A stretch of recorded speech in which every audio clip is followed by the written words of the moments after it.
Hello everyone, how's it going?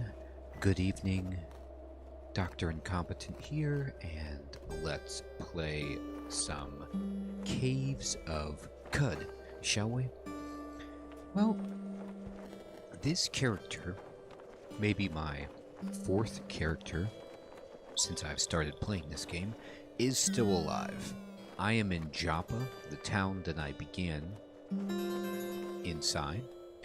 And I have finished, I believe, most of the quests for our good buddy, the cantankerous electrical artifact gatherer, Argive. Neo, good evening. How you doing, my friend? Good to see you. And now it is time to go back to Red Rock. Actually, when I started this character, I went to Red Rock and it was a little too dangerous. Almost got killed, ran away, and then now I've gotten myself stronger, and I think I can go back. There are a few things that I want to do before going. For example, people have told me that I should just be looting all of the chests that are in the town by closing the door.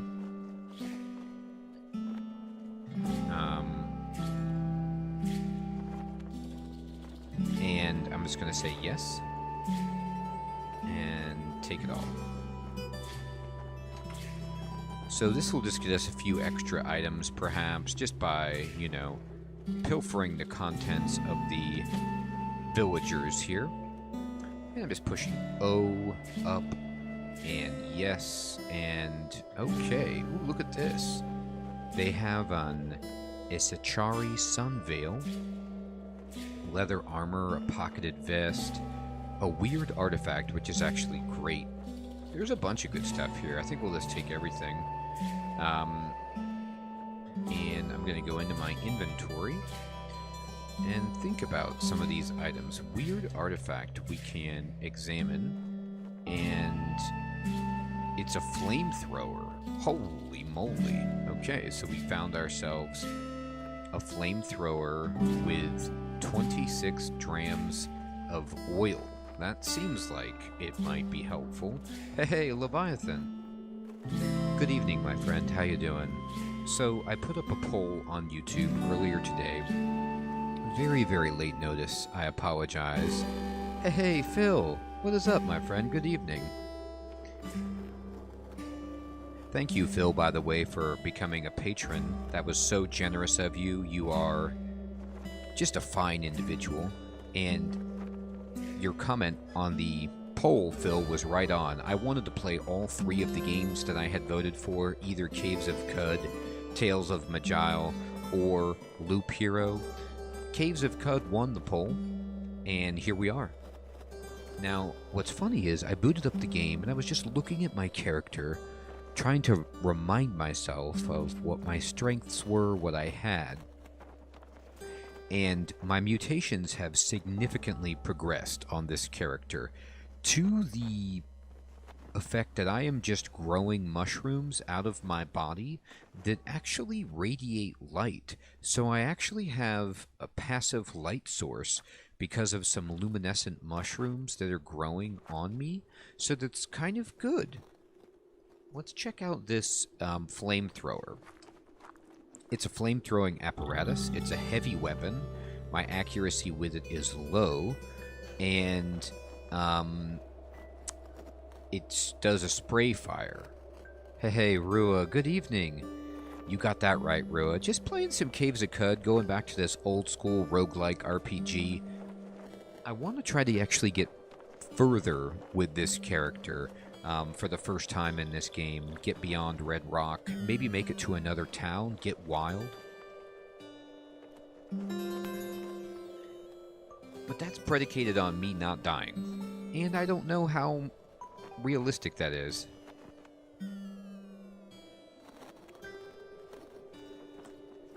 It works great, Phil. I totally understand. And you're right, Patreon is better in the sense that Patreon is like 90% of what you give goes to the content creator or whoever you're supporting, the patron, whereas on YouTube it's about 70%, and on Twitch it's 50%. So Patreon has the best direct to creator path.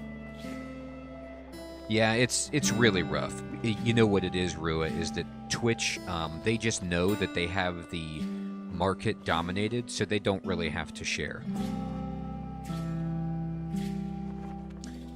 Okay, so this does spray fire. This can be fired while adjacent to multiple enemies without risk of the shot going wild. And it gives you a bunch minus move speed. It is 11 pounds, and my weight is becoming a concern. But this is a cool thing to get. I'm not going to be good using a flamethrower, because I'm not good with heavy weapons, but I might save this for later by putting it in the chests inside Argive's house. Hey, Kuro! Boa Nuite, good night to you as well. Good evening, my friend. Oh, not at all. You know what, Kuro? Actually, speaking of that, Ori is a game that I want to get to at some point myself. I've only played a little bit, and I love it.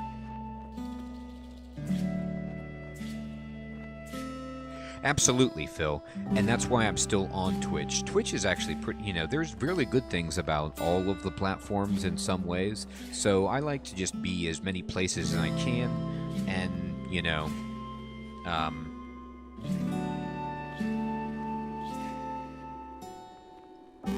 just spread it all around. Hey, Ori. Indeed, someone said Ori. How are you doing, Ori? Yeah, Leviathan, I agree. I think once I get done with Hollow Knight, maybe I'll switch over and play another platformer like that. So I'm going to open the door and go back to Argive's house, and I'm going to drop this stuff off. And I'm going to store an item, and I'd like to store these lead slugs. I don't use them at all. This leather armor is useless to me, so is this pocketed vest, and this sap mask. I'm full up on water, so I don't really need to sell anything right now to make money. So I'm gonna just kind of deposit some things in here, and we'll go ahead and drop in this flamethrower. Bump, bump, bump, bump. The main thing that I'm trying to get right now would be cells, so I can teleport, use my electrical weapon, things like that. So I'm just going to drop off a bunch of stuff and transfer it over. There we go. And now let me look at my inventory. Yeah, great. Now I'm about half encumbrance, so that's pretty good. Oh, that's what I kind of figured, Leviathan. It was seeming like it was pretty long. No, I love long games, as long as the content is good and doesn't feel like a grind. And Hollow Knight doesn't feel like that at all to me, so I'm excited. Alright, I'm going to just check my equipment, and... So, this is what I'm talking about, everybody. Look at this. Worn on my hands is glow crust. I'm actually... my skin has been infected by...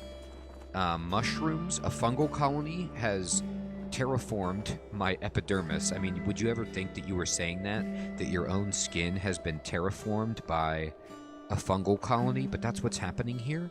And this mutation, actually, scratch that, not mutation, infestation, gives me +1 defense value, 10 cold resistance, and 200 reputation with fungi, so other mushrooms love me, while the consortium of the Phyta actually dislike that, but that's another story that we're not worried about.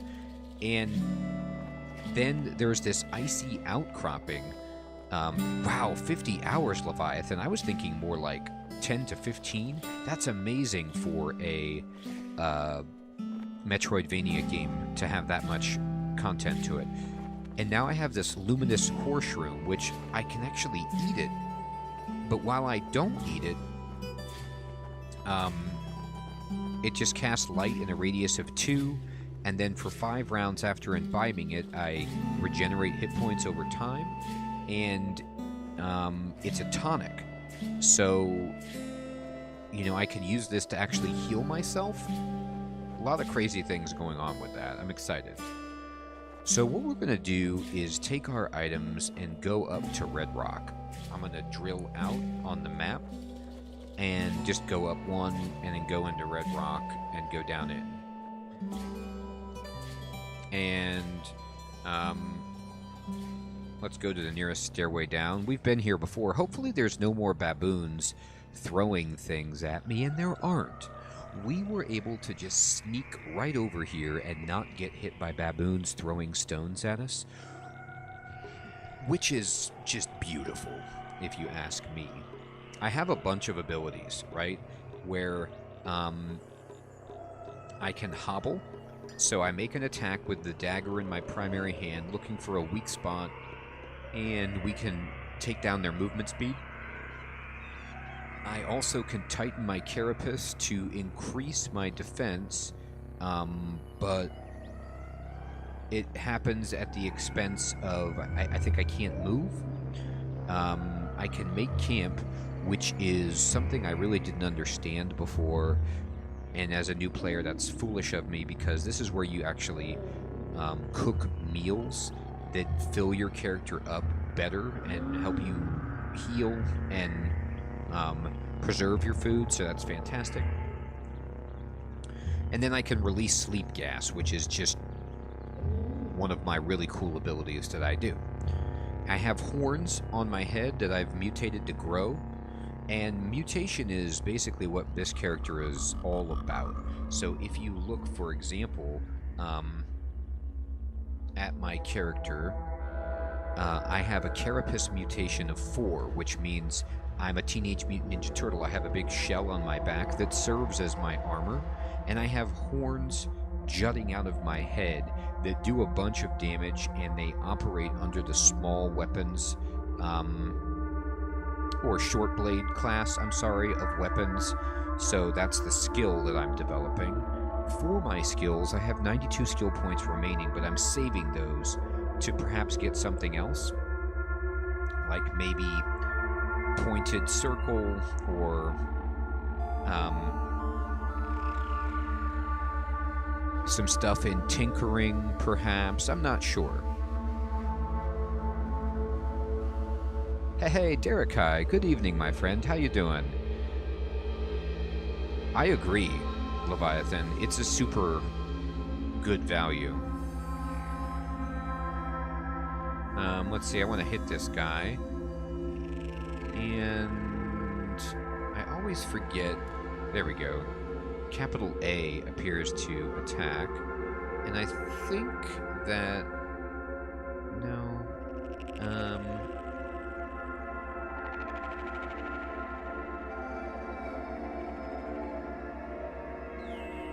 0 is the auto-explore. That's right. All right, so we're going to go down.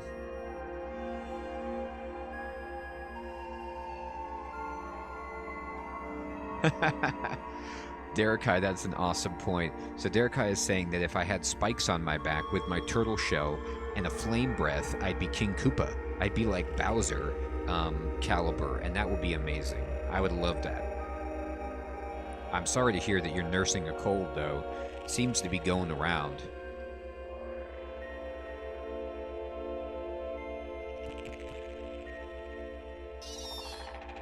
Alright, we killed it. I think I accidentally...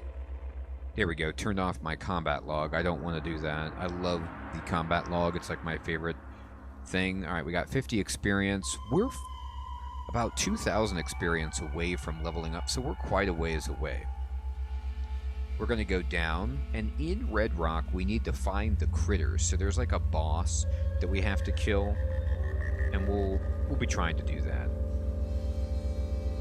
Here's a chest. We already opened this, right? There's nothing in that. Yeah, it's kind of what I figured. Alright.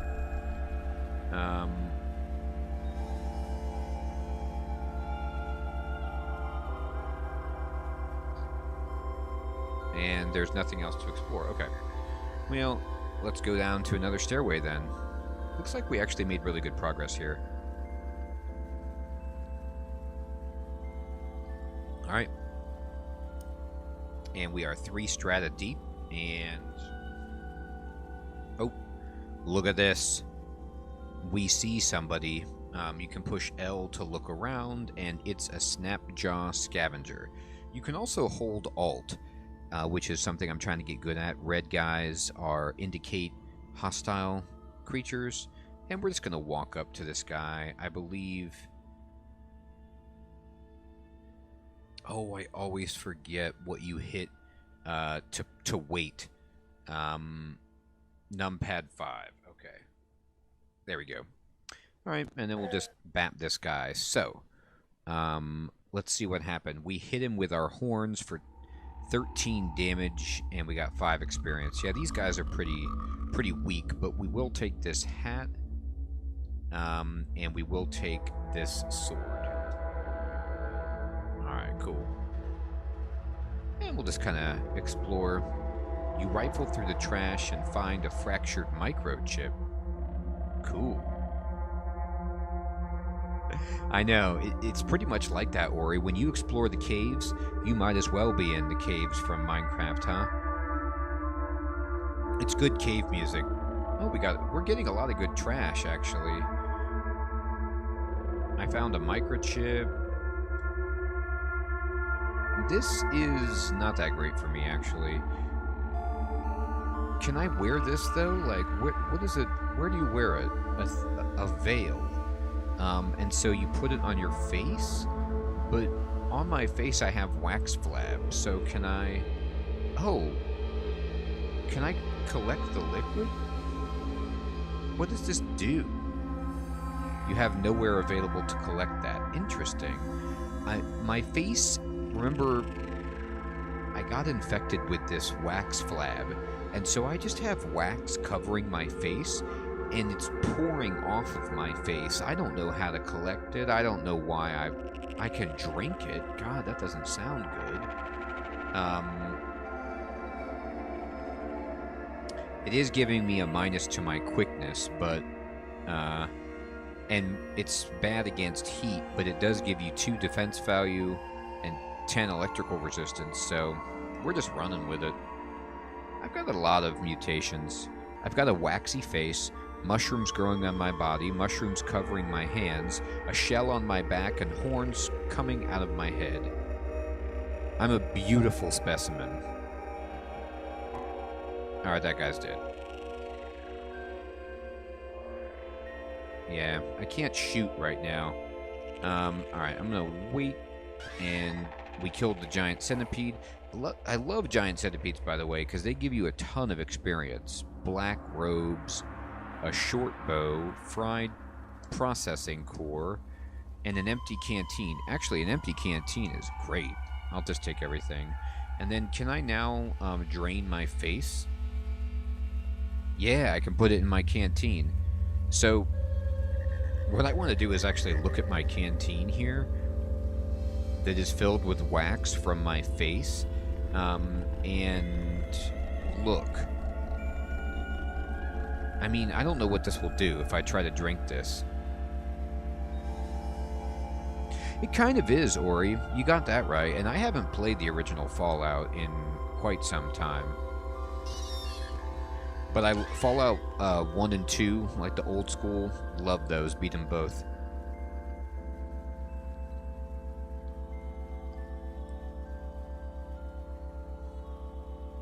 Alright, there's a chest here. Let's open it. Ooh, a weird artifact and a grenade. Yes, please. Let's look in our inventory, and let's just check out this weird artifact. Let's examine it. And it's a stun gas grenade Mark 1. We really, really want to find a cell. I did get some Fix-It spray foam, which is cool. I have 22 wooden arrows, so I think because of that, I'm going to actually take off my Electro bow and put on my lacquered short bow, because I can actually fire this. I have ammunition for it, whereas my Electro bow, I need a cell. A burnt capacitor. Nice. I need to reload. Okay, how do you reload? Let me load it. You push load. There we go. It's fully loaded. Alright. I killed that guy with my arrow. How about that? Arrow for the win. Don't fight me. You ain't gonna like it. Let me go see if this guy's body had anything good. A bronze two-handed sword. It's kind of heavy. There's a campfire over here, though. Oh, this guy wants to tango. He's dead. A bronze mace. But let me interact with the fire, and let's whip up a meal. You gather some fixings, a pinch of shavings from a tortoise shell. Oh, that's kind of cannibalistic. A pinch of and a soybean. You toss them in a pot and stir. You eat the meal. It's tastier than usual. Hey, look at this. We get +1 MA for the rest of the day. I don't know if that means magical attack. I'll have to figure out what M... Oh no, it's like your magical defense, isn't it? Magic armor or something like that. It's up at the top of the screen, and it's by my armor value, my dodge value. Okay, well, I'll take anything at this point.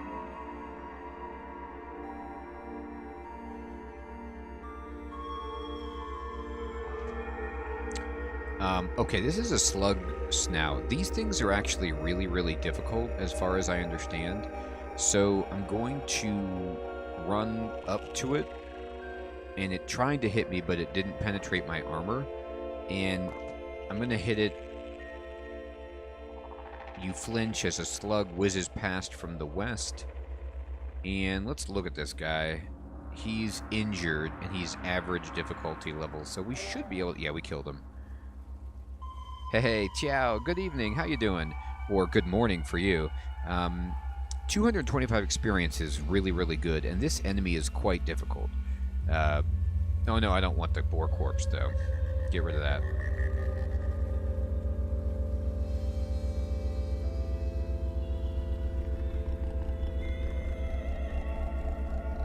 God, where did I put that? Get rid of this boar corpse. Here it is. Drop.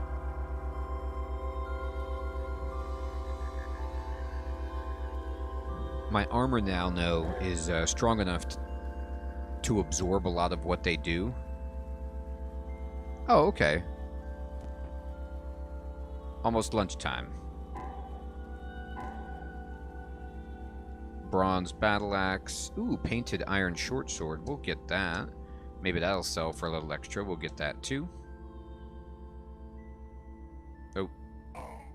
And we can just dominate this place, so that's good. Snapjaw corpse. Take that, buddy. Turtle power. Alright, we'll shoot this guy and just absolutely wreck that. I'm just firing my arrows without any concern. A quilted shawl. Wow. Don't you hate when it gives 0 defense value and -1 to your dodge? It's actually worse if you wear that. That's surprising.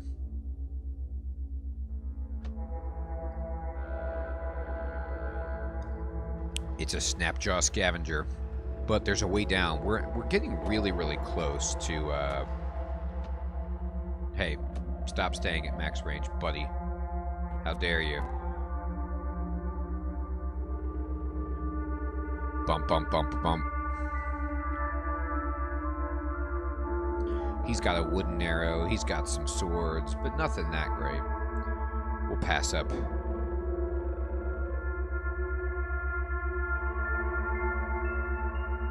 We'll pass all this up. Alright, cool. And we will kill that, get a little bit of extra experience, and we're going to go down. I'm sated, I'm quenched, I'm about 2/3 encumbrance, and we're going to go down the steps, and I think we're going to be getting into boss time really quickly. Oh, the tournament's about to end tonight, Tiao, for turtles? A carbide battle axe. That sounds good. I'll take it. I'll take a carbide battle axe. And you have finished the step. Find the critters for the quest. What's eating the water vine? You gain 100 experience. Beautiful. And here comes a bad guy of the Gershling.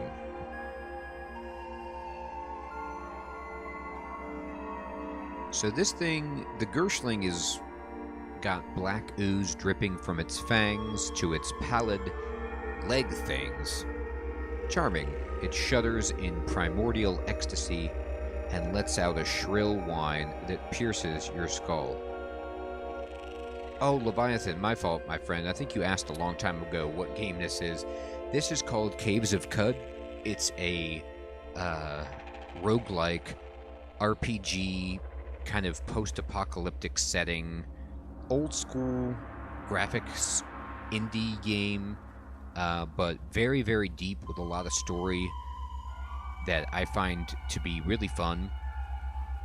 I'm gonna go ahead and just release my gas and see if I can put this guy down, and then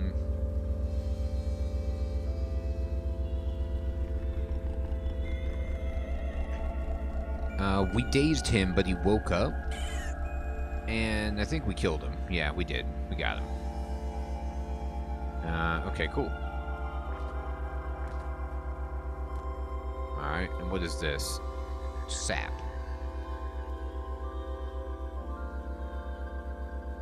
A shotgun shell. Huh. There's a whole bunch of stuff here. There's a nullworm skull. I don't know what that means. A hideous plated skull with a gaping beak. It gives you +1 ego. Wow, that's actually a really good hat. Unfortunately, I can't really wear hats because I have my horns, right? So I can maybe sell it.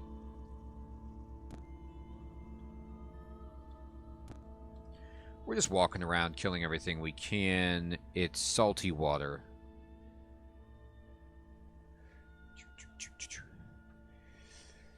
It has been a while, Tiao. You're absolutely right about that. I don't have any plans to play TMNT right now. I had a good time playing it for a few months there. Ouch. I'm getting wrecked by these jilted lovers. I can't take this abuse. Uh-oh. What is that thing? I don't know what that shadowy figure was, but I'm gonna run away.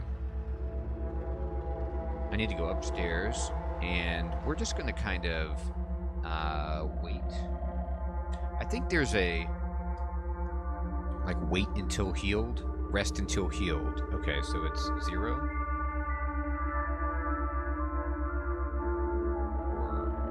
Or is it tilde? No. What is OEM tilde?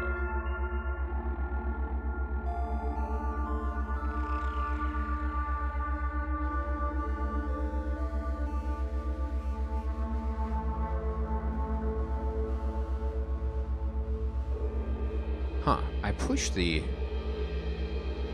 There we go, got it.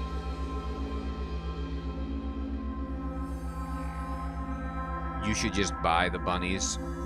Oh, don't buy the bunnies because they're hard to get. Alright, Tiao. Alright. What is this? Another mask? It is, it's another sun veil. There's a bunch of just treasure lying all over the ground here. It's kind of interesting. I don't know what is going on in this area, but boy, there's plants that want to just rip you apart all over. Oh, there's, it's just really deep water that's all around me. Gotta get out of there. Alright, get that. Okay. I got myself drenched. Ow. Uh-oh. What is this thing? The seed-spitting vine. It is wrecking me. Not too bad, though, actually.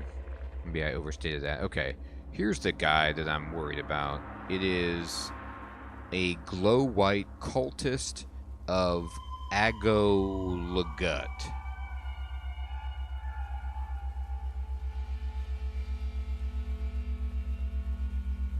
Well, beneath the umbra of a stinking robe, flesh smears over the bones of a boy who surrenders his body to the metamorphic Newman. Well, I don't know if that was a good choice to surrender your body to that, but this guy is tough and he's hostile. He is a little bit injured, which is cool, but I have to admit, I'm a bit scared. I'm gonna go ahead. I shot him with my bow and I critically hit him. That's a good start to this fight. He's wounded. We're gonna definitely release the sleep gas. And let's see what happens here.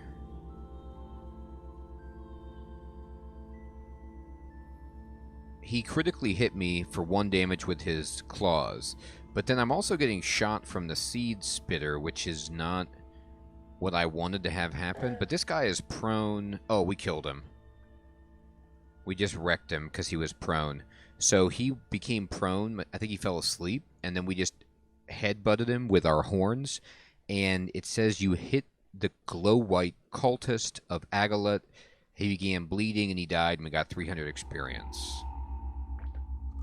Oh, but all he had was his corpse? I was hoping he had some items.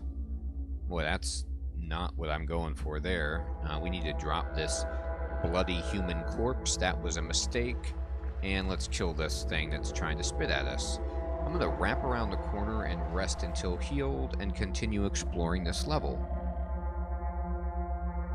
I'm getting even closer to leveling up, which is really exciting.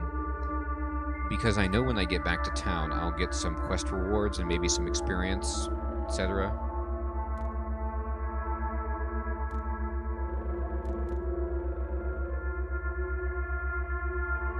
Hey, stop hitting me, plants. I've been impaled. Ow. Man, I'm bleeding. Alright, there we go. You know, I don't play that many games where plants are quite as hostile. What am I fighting? This is a Gershling again. It's average difficulty level. It's injured. We're doing okay. We blocked it. There we go. We wrecked it. Gershling corpse. Take that. And that. And that. And then that. Man, this thing is taking a lot of pain. I'm going to go ahead and use my gas because... There we go. Getting surrounded here.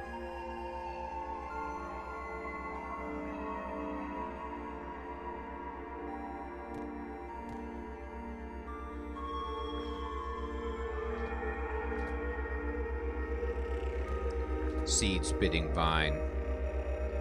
I mean, these are the meanest plants in gaming history. Just shooting me. Take that, you jilted lover. Another one? Jeez. We're getting a lot of, like, shells, though. Is this a carbide dagger? I'll pick that up. I definitely don't need any molten wax, I can tell you that much. I have molten wax pouring off my face, so we're good in that department. Yes, we got level 8. Boy, I didn't realize I was that close. Perfect. So we get 2 hit points, 82 skill points, and a mutation point, and musical notes. Alright, so let's go into our character. Okay. So we got a mutation point. And what I can do is I can level up my carapace. And if I did that, I would get slightly more heat and cold resistance, but nothing else. If I level up my horns, I can't right now.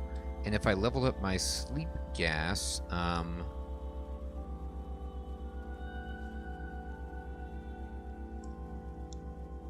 it makes the gas release for 5 rounds instead of 4, and it makes it harder to save versus its sleep. And I really like the sleep gas, so I'm going to keep pumping this up.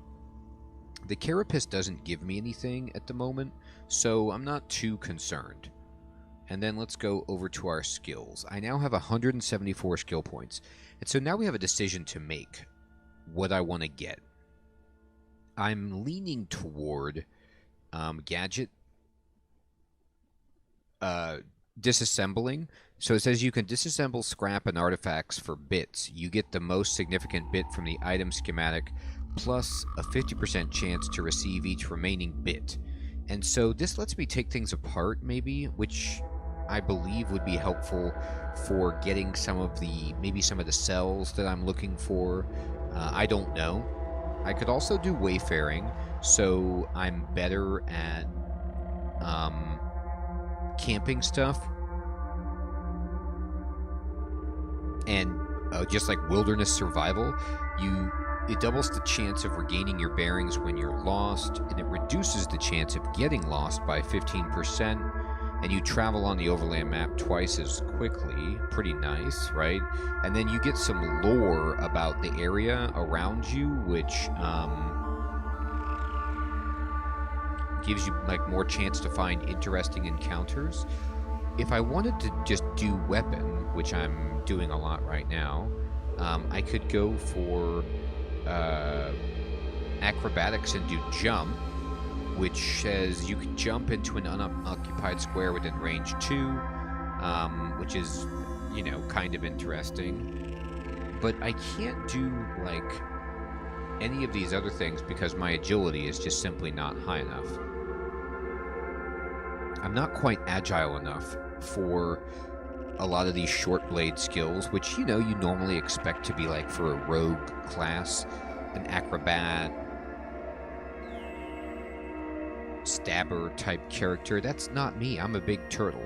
So I'm going to go with disassemble and just experiment with this. Actually, before I spend anything, look at my stats. Oh, you know what? Now, wait a minute. My agility is actually 22. So, I forgot how well-rounded my character was. It's not bad. I could easily get to agility 23 to be able to do tumbling or pointed circles. Rejoinder and shank, probably not. But I can definitely get disassemble. Or I could pick up repair. I could also do deploy turret, like to lay traps and stuff like that, but I'm going to go with disassemble. Let's just give this a shot. See what this does for us. So I'm going to go into my inventory, and I'm going to say, like, for example, black robes. Can I disassemble this? No, but what about, what would it be? Like a gas grenade? Is that what I would disassemble? Yeah, right? I can disassemble that, for example. Or I could maybe disassemble, it has to be electronic. The electrobow, can I? Yep, I could disassemble that. What about like a burnt capacitor? Yeah, disassemble this. I don't even know, or what does it do? It's a bit of scrap. Disassemble it. What did we get? I don't even know what happened. Does it tell me in the log? It just says you disassemble it.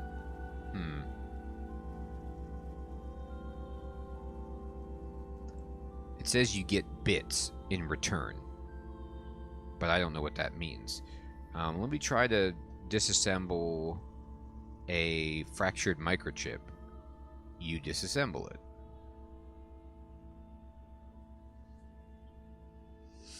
Okay. But into what?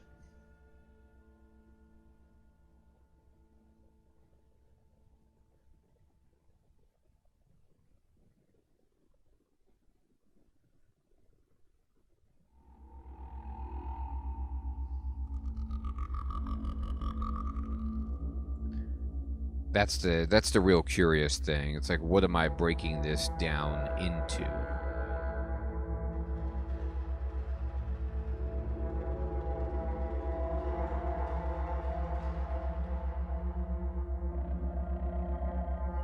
I honestly don't know. Okay.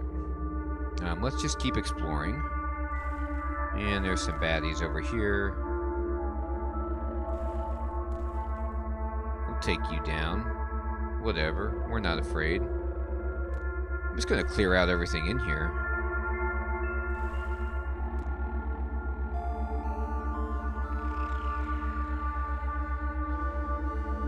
Okay.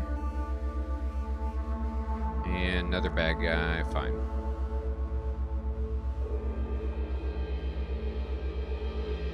Alright.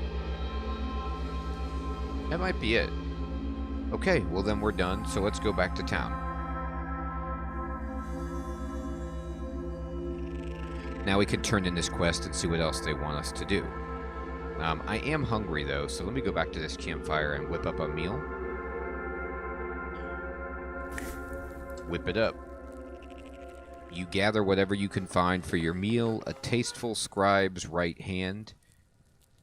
I'm using somebody's right hand, a crust of bread, a painted boar tooth, and a sly flake of shale. You toss them in the pot and stir, you eat the meal.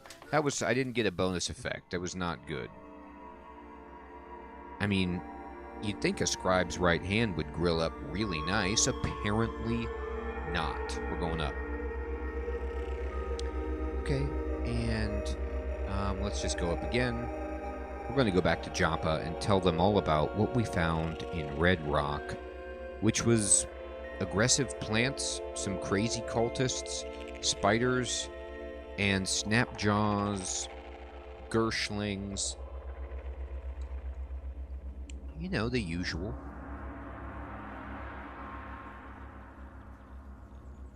Alright.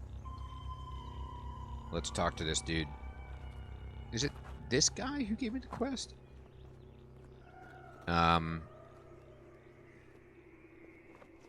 Have you tidings from Red Rock? I do. But why can't I tell him? Oh no, I needed to collect the corpse of one of the creatures. Whoops. Return to Joppa with the corpse of a water vine eating creature. Yikes, I forgot about that part of the quest. I was like, I'm all done. Boy, that's poor game playing. Don't forget to bring back a cadaver. Alright, well, at least it's not too difficult to do this. I think gershlings are the one that they want. I hope they're not too heavy. I'm kind of not overburdened. I wouldn't say that, but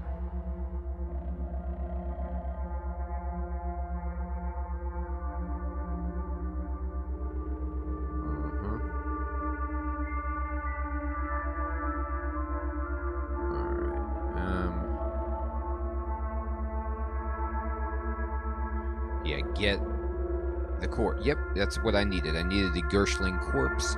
You have finished the step. Get a critter corpse for the quest. What's eating the water vine? You gain 100 experience. Alright, so if you're following along at home, and God have mercy on your soul if you are following my foolish lead, learn from my mistakes. Get the corpse. The Gershling corpse before you leave. And we ate the meal. Let's go down. Nope, no. Up, up. We're going up. We're going up. Here we go.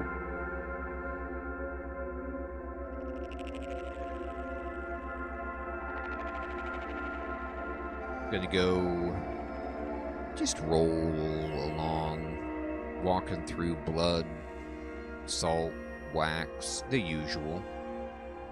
Take 2 steps down and go in. Now we can tell this dude all about it.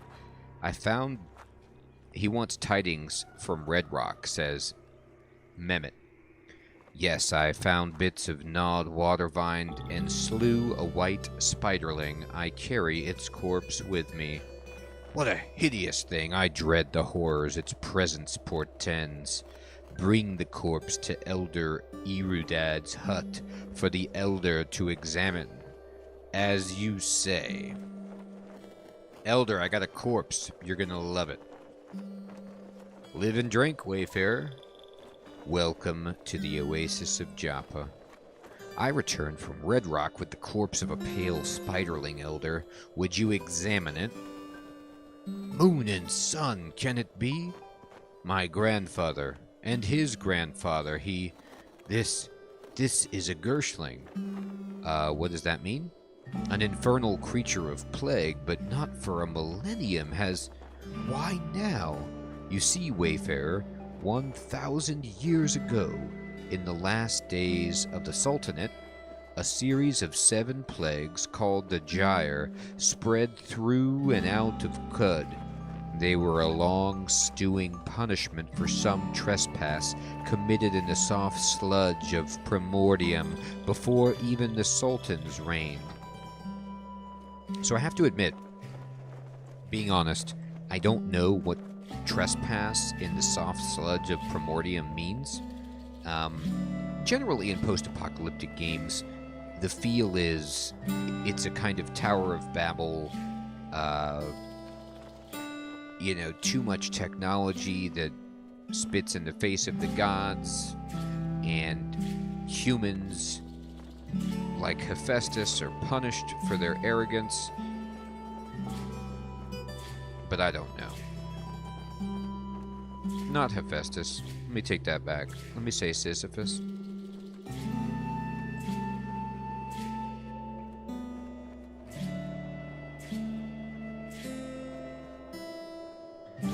Okay.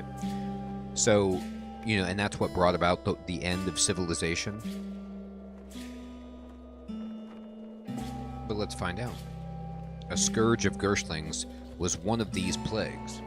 But Reshef lifted the curse. He cast off his crown and unmade the Sultanate.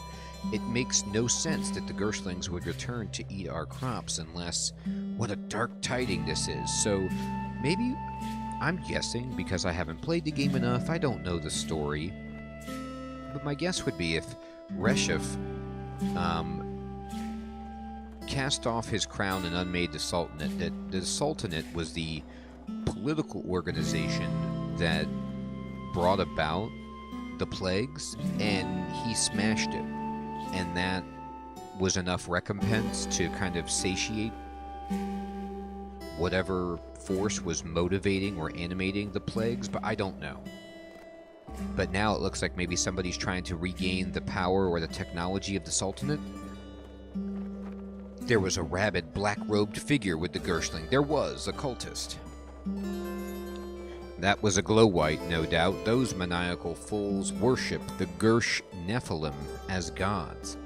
Oh, is this Diablo? Gersh Nephilim?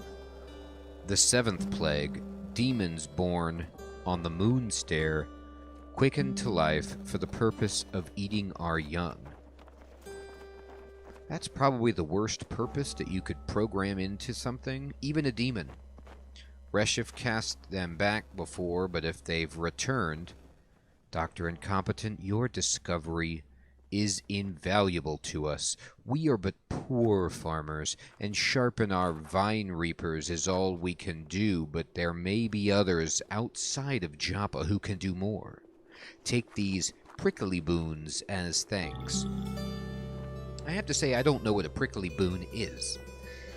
I appreciate this gift. If it's your custom to give me a prickly boon, then okay. Normally you don't give someone something prickly as a show of kindness, but we'll find out. I will not soon forget your service to us, Dr. Incompetent. Please leave me now to muse on this. Alright, so he's got to ponder. He's got to really think about this. Live and drink, Elder. You receive an Uber Nostrum Injector a fix-it spray foam, a Salve Injector, and a Salve Injector. That's a lot of Salve Injectors. You finished the step, return with a critter corpse of the quest, What's Eating the Water Vine. You gain 750 experience. That's a lot. You have completed the quest, What's Eating the Water Vine. You swell with the inspiration to name your airfoil Fungicide Grenade Mark 1. Do you wish to? Sure. So, as far as I understand it in this game, kind of like in Dwarf Fortress, which there's a lot of carryover with, at least presentation-wise and lore-wise, in the sense of procedurally generated lore. If a great thing happens, you commemorate that by inscribing your items in some fashion. So I will do this. I'm equipped with this grenade, and so because I have it on, I'm gonna, make it a special thing, even though I've never even thrown a grenade in the game, but sure. Choose a random name from your own culture. This is always my favorite, just random stuff. You name the airfoil fungicide grenade Mark 1 TAC. Choose a color for it. Well, it's a grenade, so, magenta probably makes sense. Your reputation with the villagers of Joppa has increased by 200 to 60. Wow, that's pretty bad. So, they hated me. Now they tolerate me. Now, I believe there's a way in this game to trade your reputation for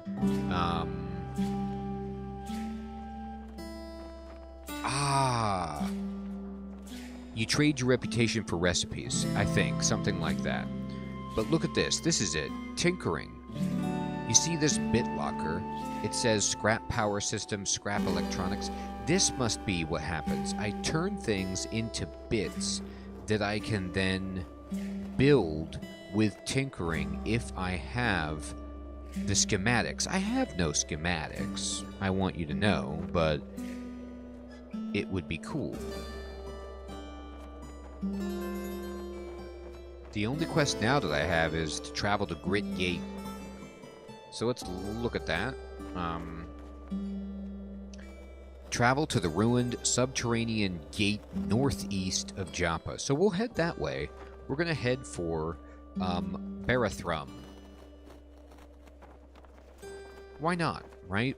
Now, oops, actually, let me go back to that. Equipment, factions, yes. So from this screen, you can do stuff where, like, you...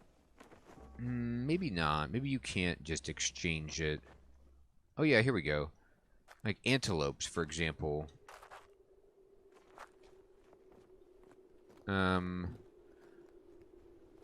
No. Maybe you do it with people. Let me see.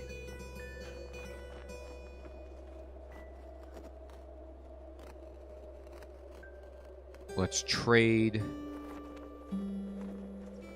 Wow, he'll sell me this luminous horse shroom for 200. I make these with my own body. It's pretty unreal. Alright, now, I could try to get his book called 25,000 millions? But I'd need a bunch of money, and I don't have that much. Do I have anything that's worth a bunch? I have the beaded bracelet. The only reason I would do that is just to kind of put my currency into an item that doesn't weigh that much. Yeah, I knew these... I'm going to actually keep this carbide dagger. It's got to be better than the dagger I'm equipped with.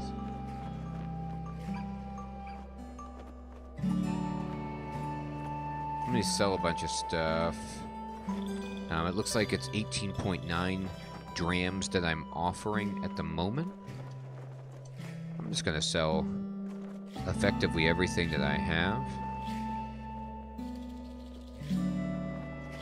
Sell a grenade.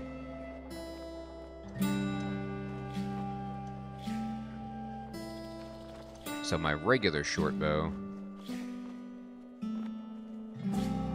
I'm at 69 drams. Getting closer, I can sell this, and I can sell all of these. And ooh, then we're actually really, really close. Where I would like this, and I think if I take away, let me just add like enough of these to get close. Yeah. What about this? Pony up the water. Okay, perfect. So now I have a couple of books that I can sell and carry along as just like portable currency. Speaking of these books, what does this book say? This book is called 25,000 Millions. Much of this chrome-tanned leather Bible of the afflicted's body, born by Harem, son of a salt hopper, still attached to the discipline of the giants. The mean distance and period of anarchy was perpetually drawn to this charm. But Yuri, how can you dice with these well-built abodes and the jungles of Yip? Hey! Jam, what's up, my friend? The breathless men. In the spring, a letter arrived from the rich underbelly meat of a human hand. Am I reading this right? So someone brought a letter in the rich underbelly meat of a human hand and glows with the anglers forsaking their river and mountain gods for the righteousness of your missile. Is this just random text that I'm reading here? I'm not understanding this. Any or all of us, shades of our universe, the argent few, oh Batel, they made it needful to reconstruct all their qualities. This is probably the most high, thine argent father, me. I'm doing great, Jam. Thank you for asking. How are you doing, my friend? This is ridiculous. I don't understand this at all, this little book. The signal is a definite computable number. We are a small, dusky shard the jeweler kept in a cubic foot of air, but in bedrooms the number of drops falling per second varied greatly, and winds from all other directions made the air as dry and hazy. Much dust is carried by the annals of Qud, too barbaric for trade goods, the tyrants in 61 pp, the display of the eldest Urshib in Qud, kind none too shares his hut to the number of germs in the highest about 6 a.m. Take this key and follow the stairs down to a small twisted race of mercantile desert rovers who men call Dromad, east and south. Wow. Okay, this is a really long book and I don't understand it, but it's cool. Did I already look at this one? Yeah, this one's much shorter.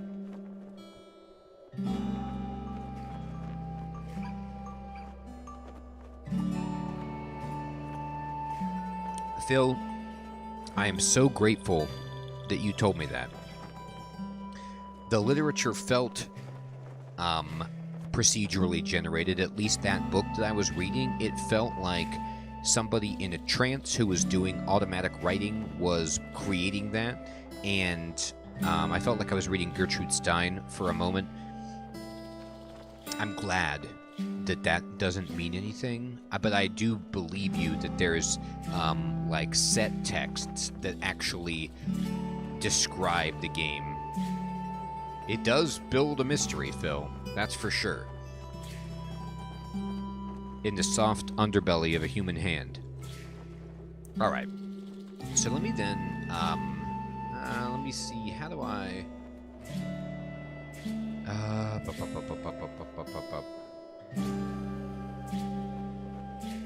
It does kind of do that, Phil. And if it's also like a religious text where somebody is like channeling, you know, their muse or whatever, then that's very, very possible.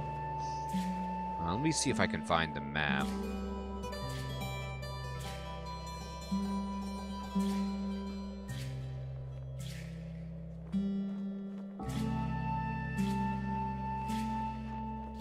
That's fine. Let's just go up.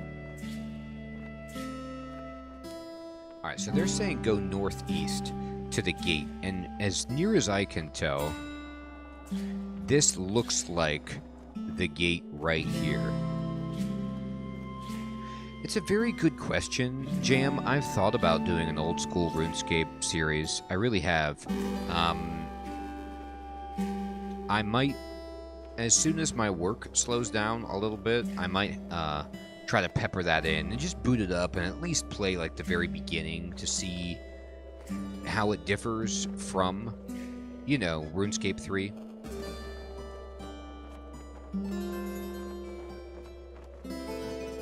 Okay. Here we go. So, I think I'm going to move up. Here's my character down here. Here's Red Rock. I'm on Joppa.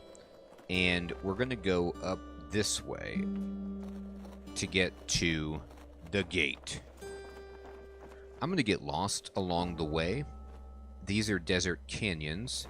Can I look on this screen? Yeah, desert canyons. These are hills. And this is the rusted archway. Spanning the sky rusts a metal archway under which passed the chrome gargantuans canonized in the Elder Canticles. Okay. Well, that might actually not be it. Maybe it's this. This is the grit gate. Never mind. What are the chances that there be another gate? But no, it's actually this gate that I need to get to. Okay, that's funny.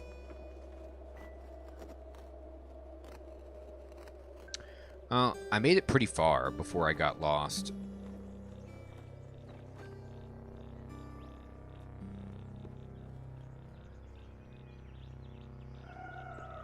Alright.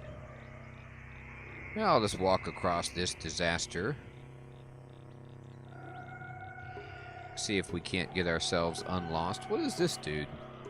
Oops, wrong button. Well, he's not hostile. Who are you? A chromeling.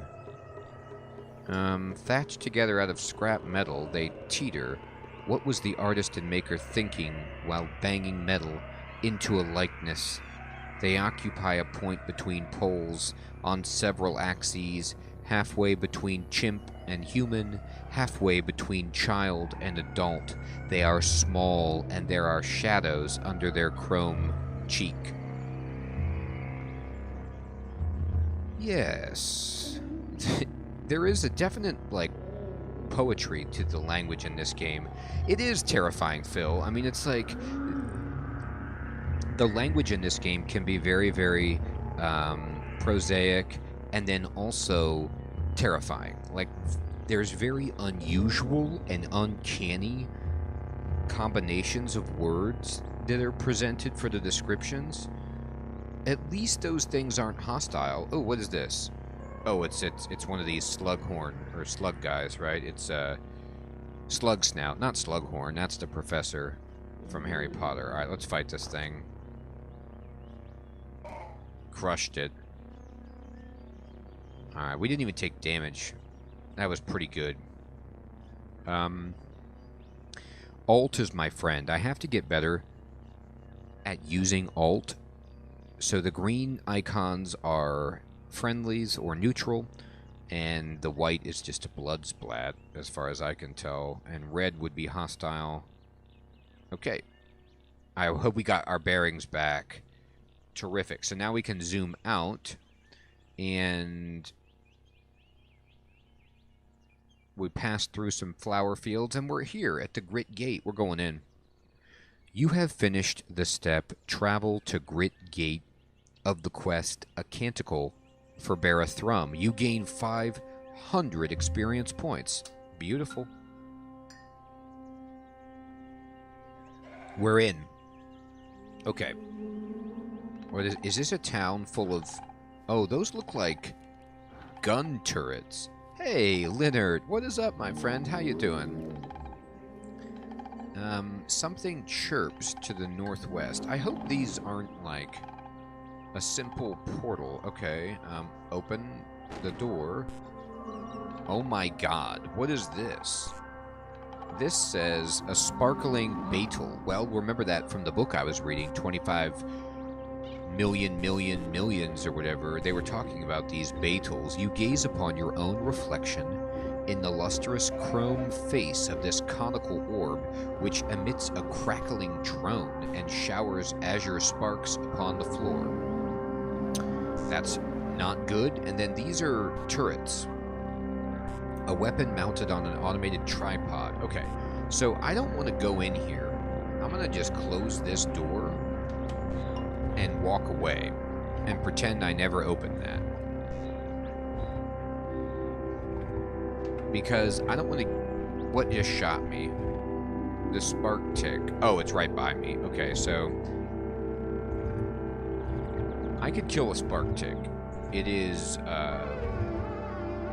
average. Yeah, we got it. Oh, cool, Phil. Well, I'm either going to tie you, in which case I would die spectacularly, which kind of feels about right. Or we might get a little bit further. I don't know.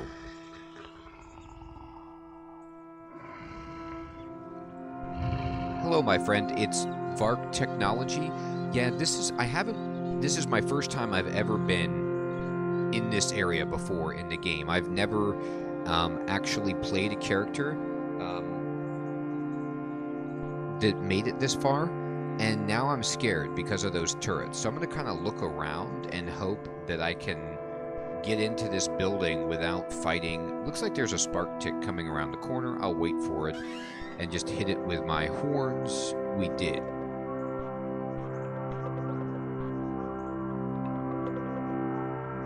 I'm going to have to move very carefully so that I don't die.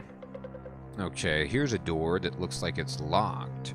What is this? A security door. A sliding metal plate impressed with the mold of a key card. I do not have a key card, do I?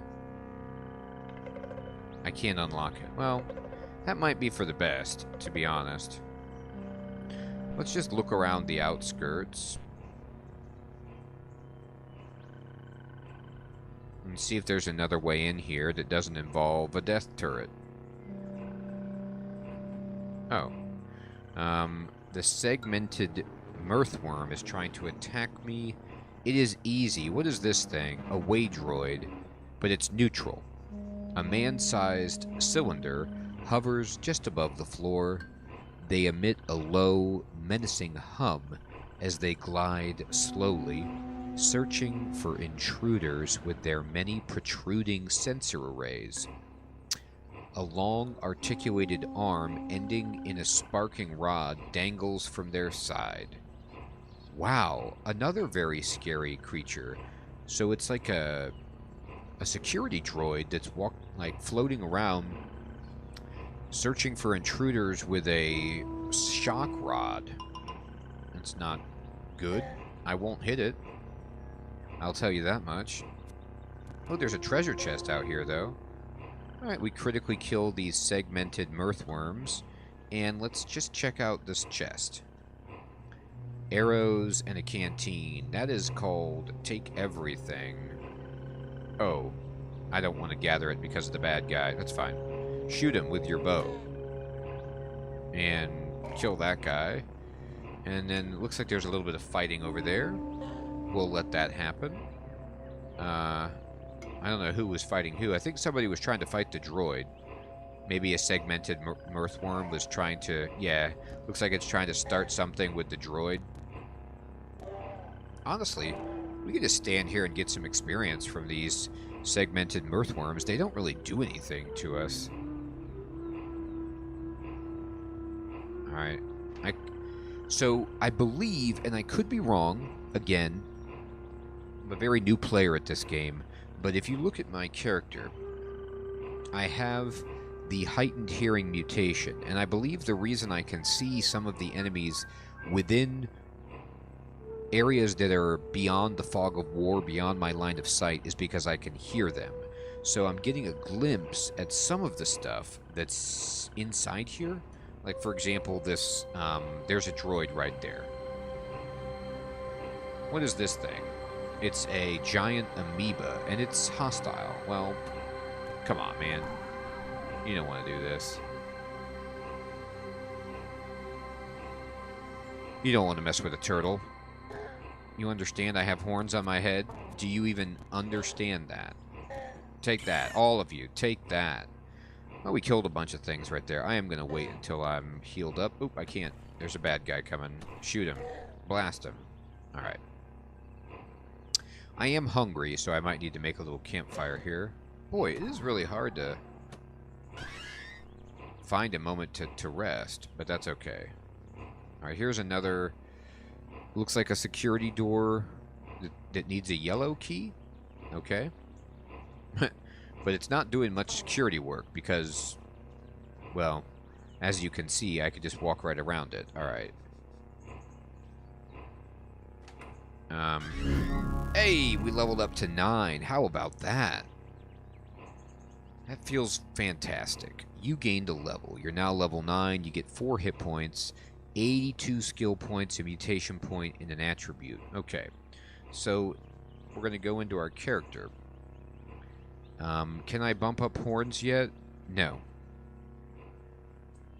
I still can't bump up my horns. So I can bump up sleep gas, or I could bump up my carapace. And I think I need to keep bumping up my carapace, because even though I don't get an armor value this round, or this level, next level I probably will, and this is the only armor that I have. Yeah, so next rank I'll get 6 armor value, and this is what is really, really allowing me to not die, is having a very high armor value. My armor value is 10. I also got some skill points. Let's go in and check those out. So I have 156. The last skill that I got was disassemble. I can't get reverse engineer because I don't have the intelligence, but I could get repair, or I could learn how to deploy turrets, could learn how to lay mines, and I could get Tinker 1, but I would need intelligence. Now let me look at my character again. Actually, no, I can. If I bump up my intelligence, I can get Tinker. I think I want to do that, just to try it out. I've never done this before. So let me bump up my intelligence to 19, and then go back to skills, and then go down. The other main reason I'm doing this is, as you can see, I can't really get any of these new abilities for my short blade without higher agility, and so that's kind of out. I don't even have juke. I don't even know where juke is as a thing. Is it in tactics? Expand this. Yeah, it is. But it requires a bunch, and it says you move 1 square at no action cost. Charge is actually kind of good. Okay. But anyway, we're now here where we can get Tinker 1. And we want to choose a schematic, so we could get a data disk for an item mod, shade oil injector, or acid gas grenade. So I have to tell you, I don't know what a shade oil injector is. I don't really want the grenade. An item mod,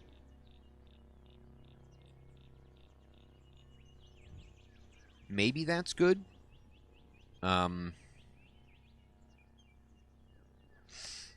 Injectors are like consumables, and that might help me survive.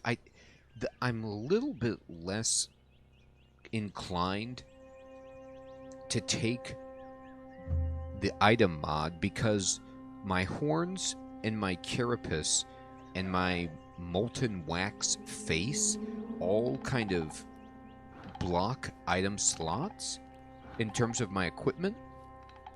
So let's just try Shade Oil Injector. You've gained the activated ability Recharge. Okay, cool.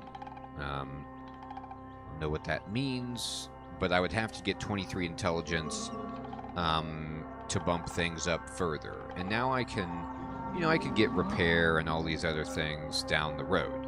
Alright, so I'm going to close this door.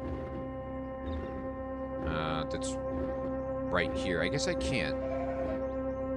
Oh, there's a corpse in the way. Okay, fine. If I go over to tinkering... Oh, I have to use my schematic or something? First of all, actually, let me equip... I'm using this lacquered bronze dagger, which is 1d2, but I could also equip this carbide dagger, which is 1d6 and 6 to hit, much better. And then let me go back into my inventory and check out what is this? Data disk, Shade of Oil Injector. Let me learn this. You learn to build shade oil injectors. Okay, there we go. Oh, I think I have another data disk, don't I? Oh, no, it's just a quest thing. What is the Salve Injector? A slender metal tube used to deliver various tonics directly into the bloodstream. And if you use it for 5 rounds, you get 0.6 hit points per level each round. So I'm 9th level, so what? You know, about 5 or 6 hit points over 5 rounds. And what is this thing? The Uber Nostrum Injector. Hey, Bloody Ace, what is up, my friend? How you doing? A slender metal tube used to deliver various tonics directly into the bloodstream. This one is a 10-rounder that heals you. Wow, so it's just like double the length of this. And at the end of the 10th round, you're purged of all short-term biological debuffs, and you regrow up to 1 severed appendage. Oh! This is really important if you if you get like a hand or a leg chopped off. You can regrow it. Okay, so we want to save those.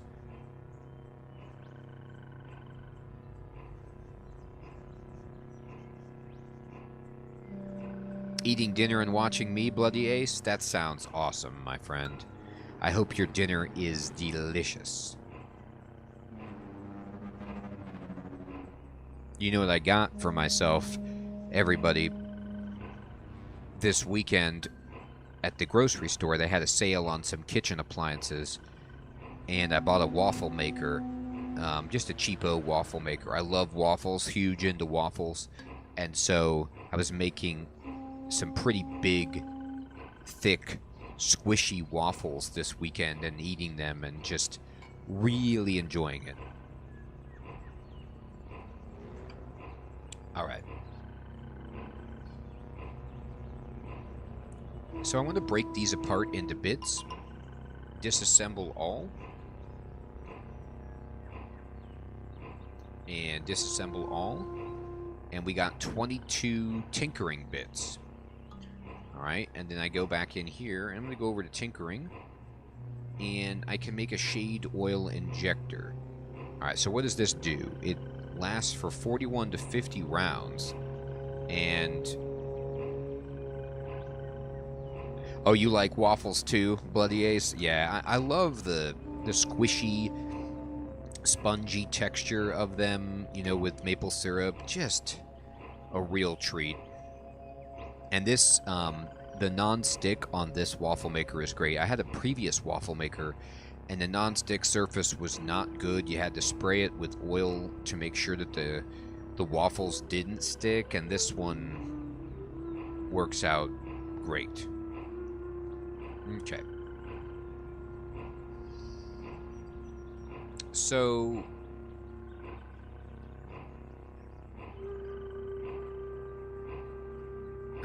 let's see. Shade Oil Injector. It looks like it gives you +8 defensive value. For a long time.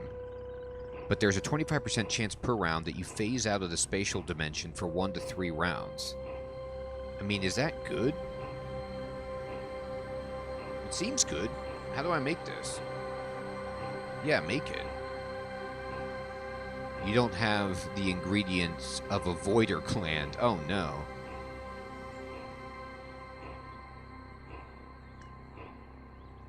Oh yeah, Bloody Ace. I'm telling you, you can get him for pretty cheap.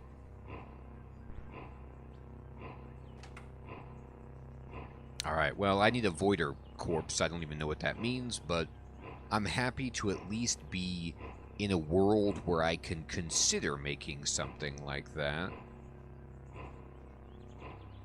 So now it looks like, if you guys can see, in the carrots after the item name, there are icons. Like this high explosive grenade Mark 1 has a left and right carrot, and in there, inside the carrots, it says AA, and they're red AA, and I think those are the name of the tinkering bits or ingredients that I'll get. Like if I go over here, for example, you'll see like scrap power systems are capital A. So maybe what it means is I'm going to get a few scrap power systems if I take that apart. I don't know, but that seems like it makes sense. Alright, we got the segmented mirthworm. He's gone. Take that, and take that. And then what is this right here? This is... oh, it's a Wageroid. Okay. And again, I'm just looking for hostiles, and that guy is not hostile. So, because of what Phil was saying about the turrets, and because of my own near-death experience with the turrets, I'm being very, very careful about turrets. What just killed that? It's one of the cool things about this game, which is that there's, like, factions galore, and they fight amongst each other, you know, all the time. So you'll just see battle going on that you can be a part of. You might get caught in it. You don't know. Man, we killed that spark chick with our bow. I'm not even good with a bow, and I'm still able to kind of do a little bit of work. That's a consideration with skill points.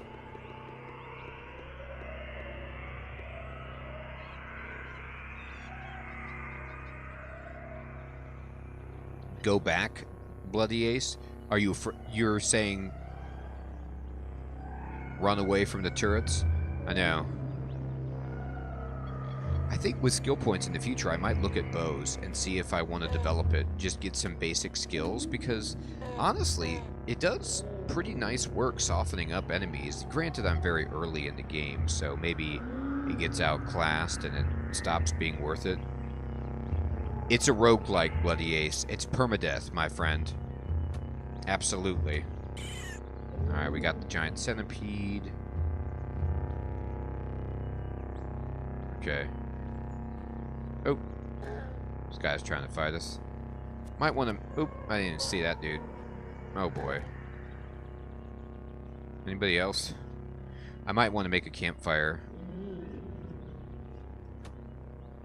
Oh, I'm getting surrounded. Alright, I'm going to back into this corner. And here we go.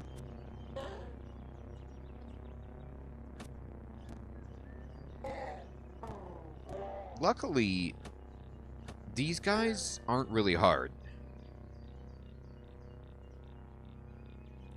Yeah, this game is definitely cool. Bloody Ace.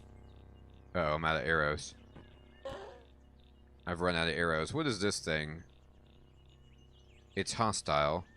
It is called a Eyeless Crab. Oh, these are actually kind of challenging. Alright, let me go into my inventory. And let's just... wow, look at these steel arrows. They do 1 dice 3 plus 1. I have 15 of them? Holy cannoli.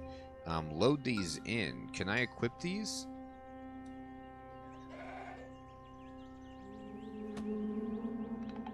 Take that, buddy. Alright, I'm gonna use my sleeping gas.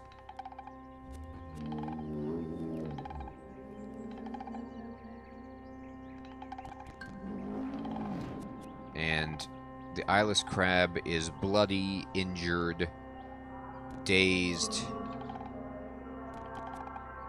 We're fighting it. I can't tell if the... it looks to me that it's very possible that this segmented mirthworm is actually attacking the Eyeless Crab from the other side. Oh, okay, Bloody. I will, my friend. Thank you. The key, though, is we don't want the Mirthless Crab to get the kill. Because in my experience, if an enemy on the screen gets the kill shot on something you're fighting, you don't get any experience for it. Yeah, we got it. And the worm fell asleep. Perfect. Alright, that was great.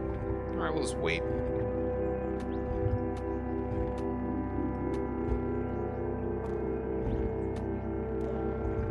Alright. Man, we're just blowing things away. It's pretty funny. Is there anything here I want? Not really. Alright. Earthworm. Take that. Man, this area is replete with mirthworms. I mean, you can fight me if you want. I just don't think it's going to be in your best interest. Okay. The quest says, travel to Gritgate, which I'm at Gritgate, and I need to locate the Barathumite Enclave, and it's within this area. So we're looking around for this enclave, but we don't want to get dusted by any, like, gun turrets.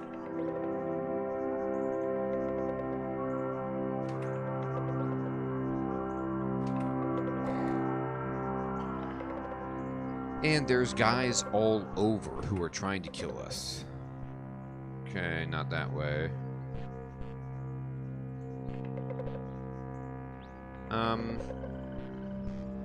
Honestly, there's other places we can go. Oh, look at this. We found a treasure chest that has chainmail, ringmail, a small violet tube. Examine this. What is this? It's a Hulk honey injector. Get it. Get that. These weigh a lot. This chainmail and this ringmail. These are actually pretty good pieces of armor, all things considering. You could do a lot worse than wear this armor, but and there's the steps down. I think that's where the enclave is. Wow, behind these turrets. Uh-oh. What? Oh my god. Yeah, I just got almost killed by that turret. I gotta run away.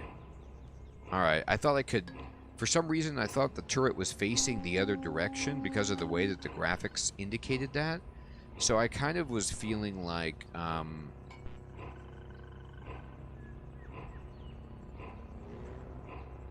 I'd be okay. But no. I can't... There's a chain gun turret that wants to blow me away. So I have to be really, really careful here. I don't know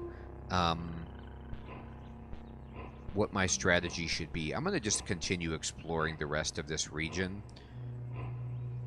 There is another treasure chest there, but it's in between two guns.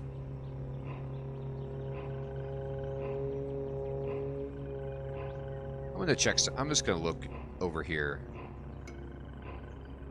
I'd like to go a way that was not guarded by a chain gun turret. I'm going to release my gas, and I guess I could, like... Nah, I don't want to sprint, but... The Eyeless Crab is injured. Injured.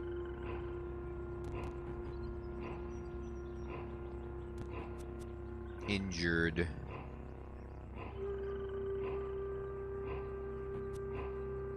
We blocked it.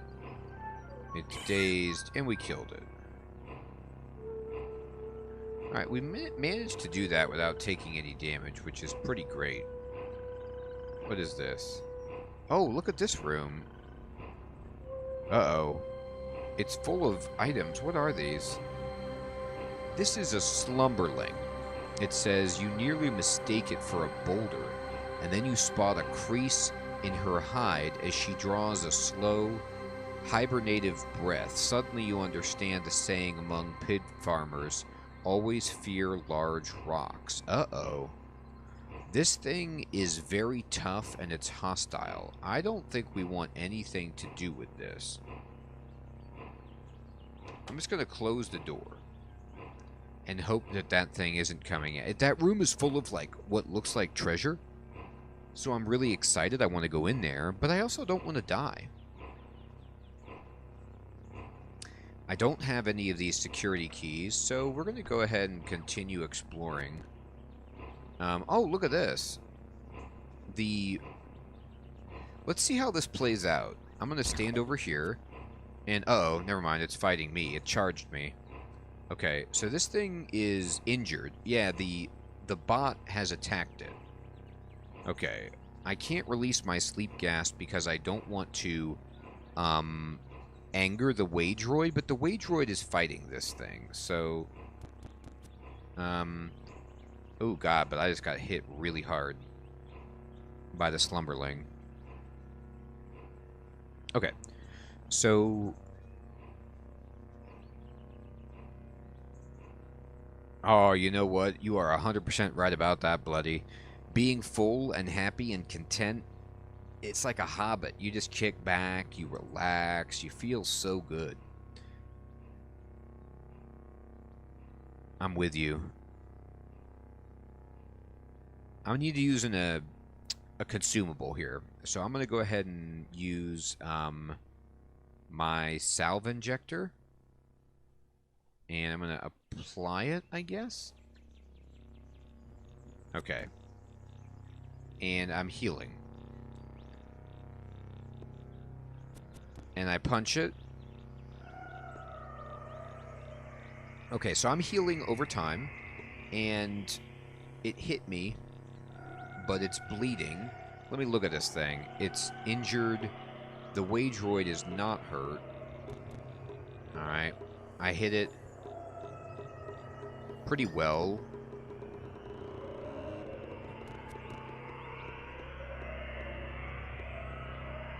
Okay. I blocked with my shield. Uh-oh. The soothing tingle fades. I think that means that my injector has worn off. Okay.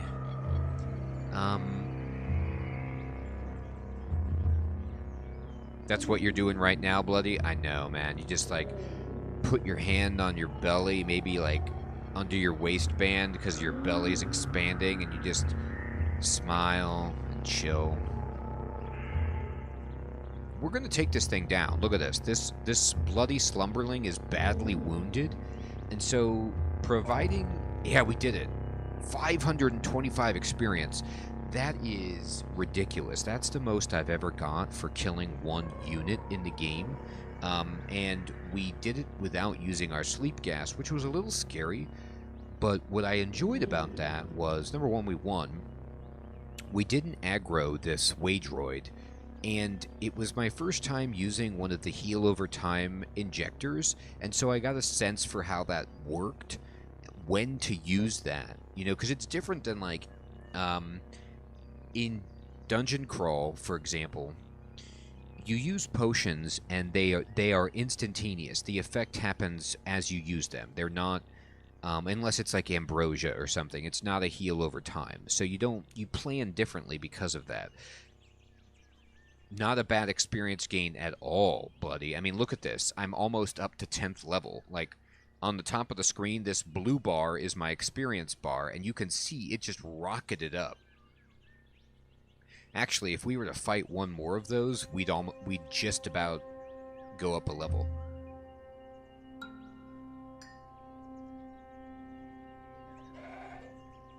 So, I'm going to have to get my planning around the idea that you have to use your healing items much earlier in this game because you don't know when things are going to go south.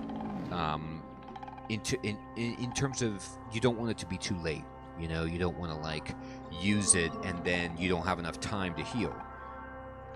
I don't have a gauge for how hard that enemy was, because it was my first time fighting it, so that was also a little scary. Alright, let's walk over its corpse, and there is just blood and probably its corpse, that's it. But then look at these squares. This is just filled, this whole room is just filled with scrap. Yep, bloody wood. We found a metal sheet. Look at this. These are all fractured microchips. I mean, like, the amount of scrap that we're getting here in this room, then there's trash, is ridiculous. Love it. So if I go into my inventory, right, and I go down here into the scrap section, I am just, like, full up on capacitors and microchips, and I'm going to break these all down into bits. So I'm going to go ahead and disassemble all. And we get tinkering bits. We're going to go back. And I'm going to go into my scrap and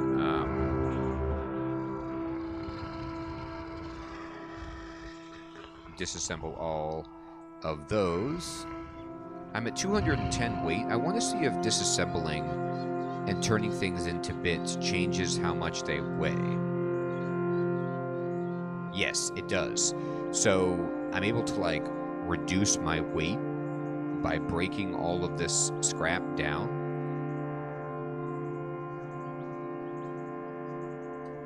And I don't know if this is wise. I don't know if I even need this many bits. I don't have that many data disks with recipes, so this could be like a foolish mistake.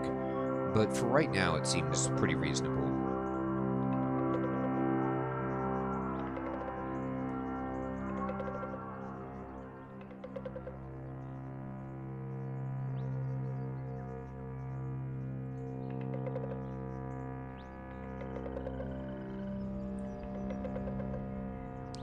Hey, a Kenzoku in the wild. The ambiance music is from the game, my friend. It's not a Spotify playlist or anything that I have going. This is just part... The game music is very ambient and cool, in my opinion. But yeah, this is just the background music of the game. I like your idea, Bloody, about 5 beats, and then rest, to get the rhythm of how to protect yourself, because I don't want to lose as it's a permadeath game. I need to be very, very careful with this character. I'm going to go into my tinkering screen really quickly, and yeah, I still can't build anything, but I've got a ton of bits. Alright, let's keep exploring.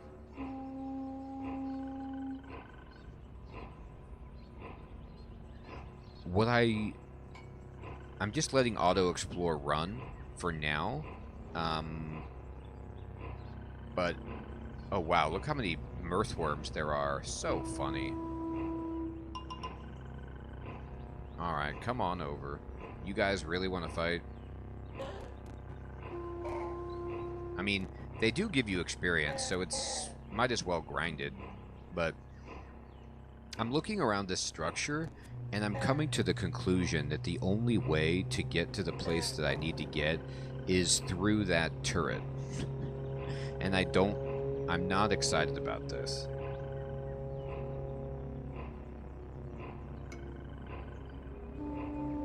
I mean, the only stairway that I've seen is right there. Wow. Okay, well, if that's the only way forward.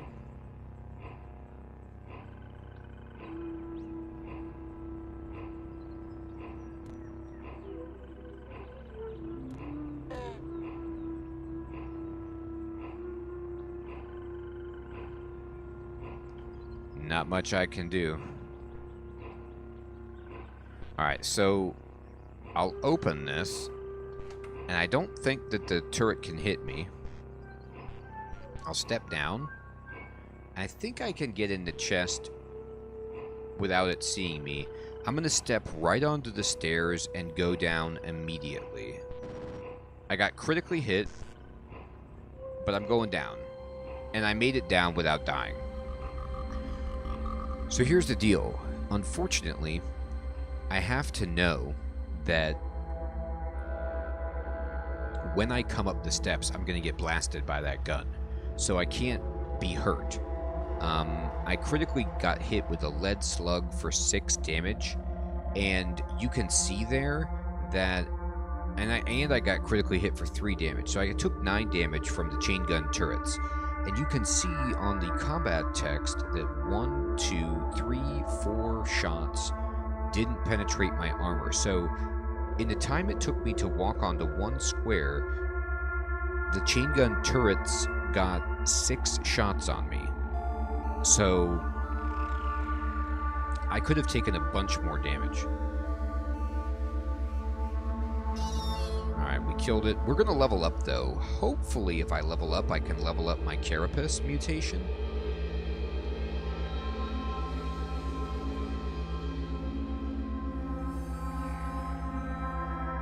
Five beats, bloody?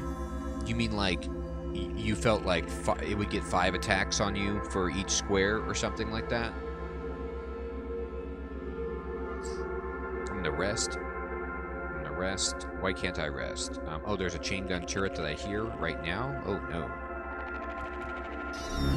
Yes. Okay, we leveled up. Alright. Well, at the very least, what I can do is go in here, go to my mutations. Let's see if I can level up Carapace. Yeah, I might want to do that. But I can level up horns, too. Oof.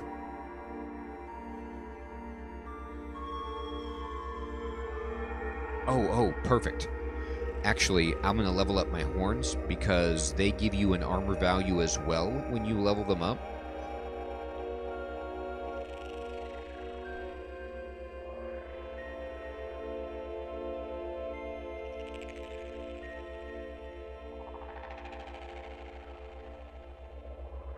Oh, no, I can't. It says I can't. All right, then never mind. All right, then we'll do this one. Yes. Alright, perfect. So now we have an 11 armor value. That should keep us... Hopefully that makes us sturdy enough to survive.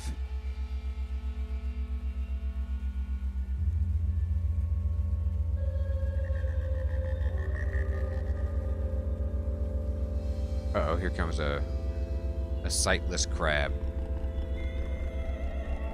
Alright, we'll just wait. Attack, attack, attack. Uh-oh, the droid's hitting it. Don't take my experience. Yep.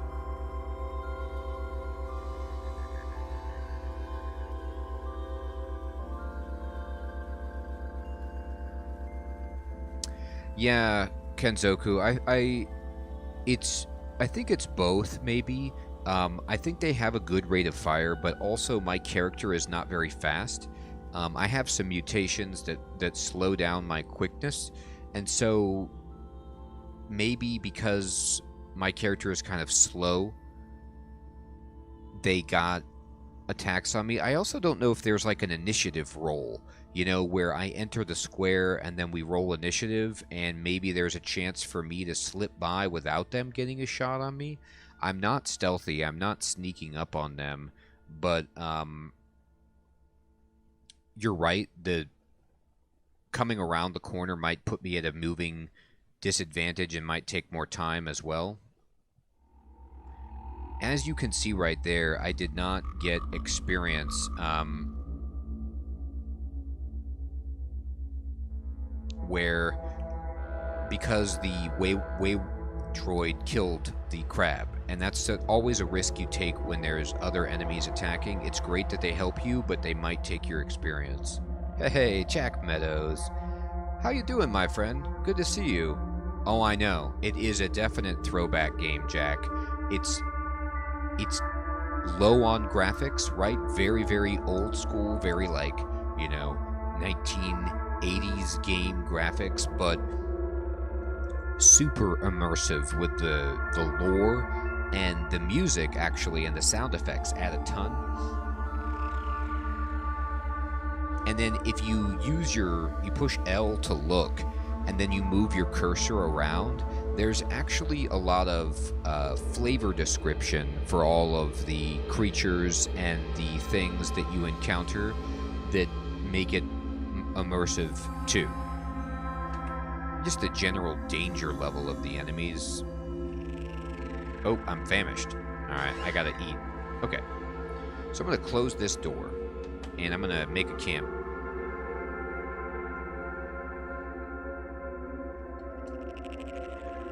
Press the key combination you would like to bind to make a camp. No, I don't want to. I just want to make a camp. You can't cook with hostiles nearby. Where's the hostile? I don't see anything. Maybe it's the chain gun? Oh, no. There's one. Okay, never mind. Alright. Can I cook now? Right over there. Yeah. Okay. And then I'm going to whip up a meal.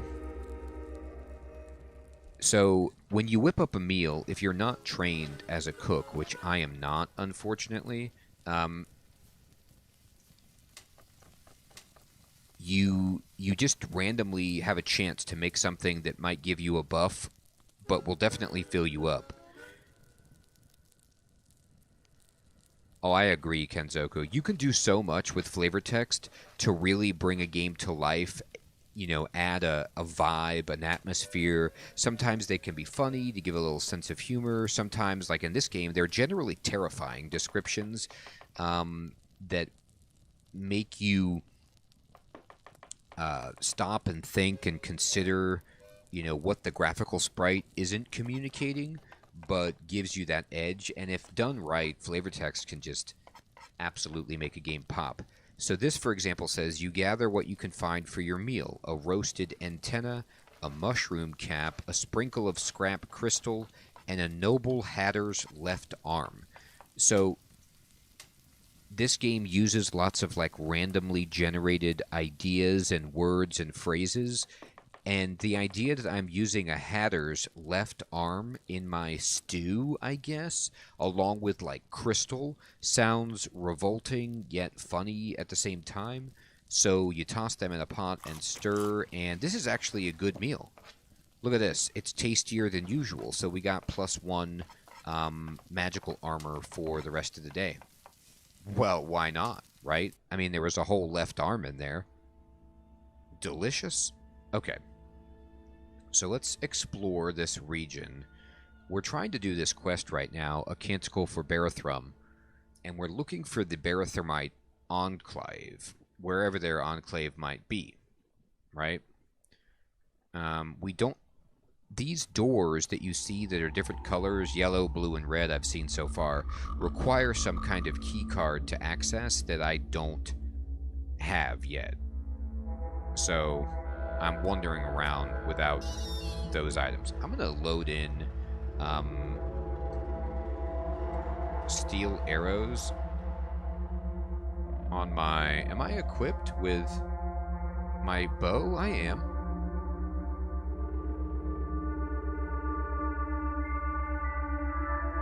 Alright.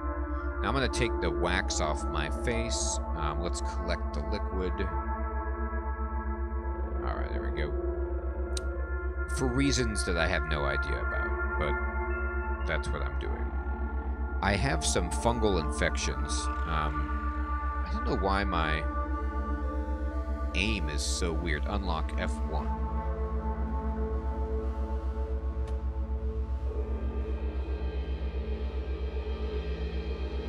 Huh.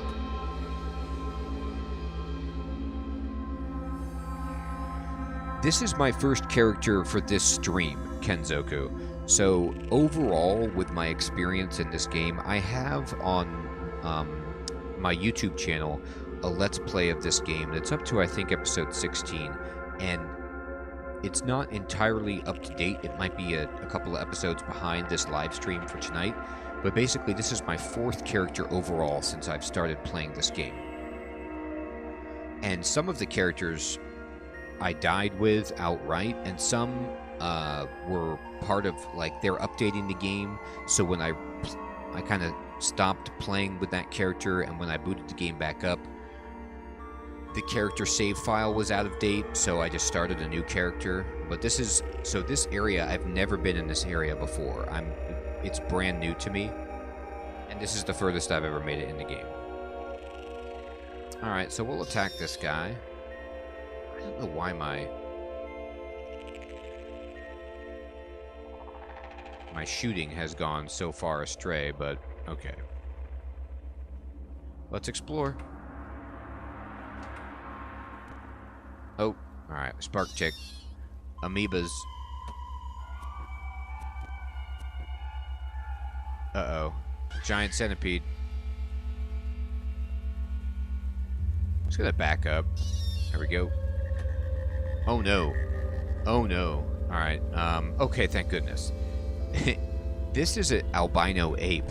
And, so there's this, like, just white ape stand back there, but it's neutral, so I don't have to worry about it. I do want to kill these, amoebas. Looks like the albino ape and the Wadroid are going to fight it out, though, so I'm just going to leave them to it. I'm going to try to rest up. Yep, I was able to do that. Rest to full. Great. I know what you mean, Kenzoku. It's my own fault because I took too much of a delay, but it is frustrating. This game is getting a lot of updates. I think it's full release at this point. No, it's actually not. I think it's not full release yet. I think they're going to raise the price. It's $15 right now, but I think they're raising the price to $20 maybe at the beginning of next year as they get closer and closer to full release. Alright, we got a weird artifact, which could be great. Examine it. It's a compass bracelet. Interesting. You're sleepy now, Bloody? It's after all that food, my friend. Get it. Here's some gauntlets. Let's just get all of this stuff. And, oh, there's another chest here. Yeah, get this. Get this, get this. Oh, there's a whole bunch. It's like a treasure room. Wow. Okay, cool. Now, compass bracelet. What is this? A brass compass fastened to a leather wristband. All right.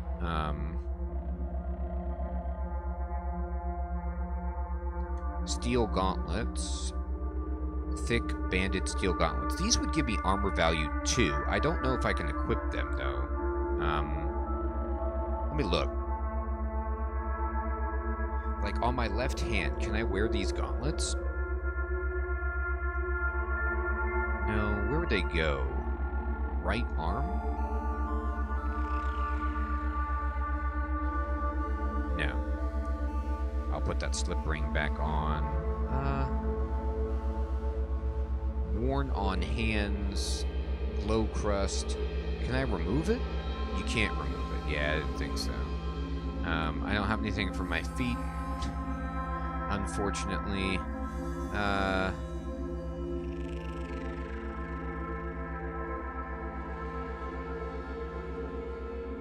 Well, let's look at the inventory. Like, if I wanted to equip these, can I?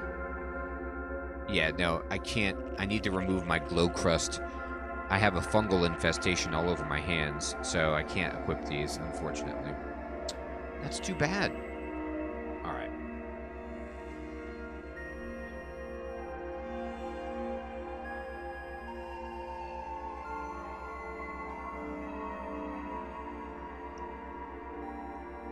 Oh, that's interesting, Kenzoku.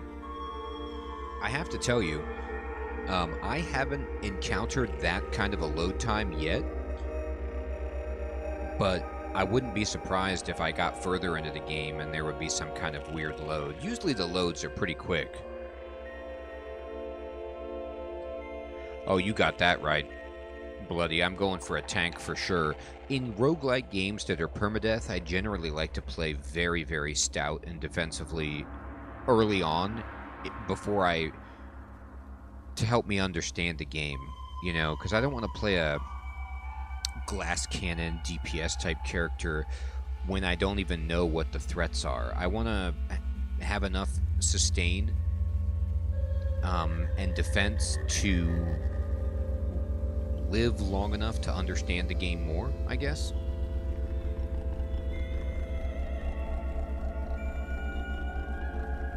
Oh, weird artifacts. Yes.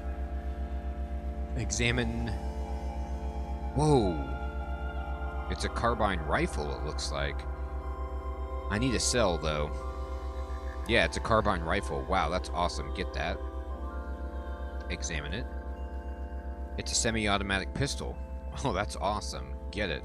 You know what's crazy, though, is that I haven't found an item yet that had a cell in it. Cells are like batteries that are required for certain items. This Joppa recoiler, for example, would teleport me back to the first town in the game, but I don't have a battery to power it. I don't have a battery to power the semi-automatic pistol, the Electro Bow, or the carbine. I really, really need some cells. So that's kind of, every time I see a weird artifact, I'm hoping that it will be a battery of some kind. I know. I want some headshots for sure. I'm digging through the trash. I'm finding good stuff. Let's take down this amoeba. And we're fighting a slimy electrofuge. This thing is actually kind of hard. We killed it. I need to rest after that. There we go. Oh. Strange tubes. What are these? Examine. It's a metal folding chair. That's so hilarious. Disassemble it. Get the water skin. That's cool. Oh, we got an enemy coming. Alright, get that water skin. And what is this? Oh, I don't want the corpse. Let me drop this. Oh my god, this salty giant amoeba corpse weighs 400 pounds. Holy cannoli, drop that.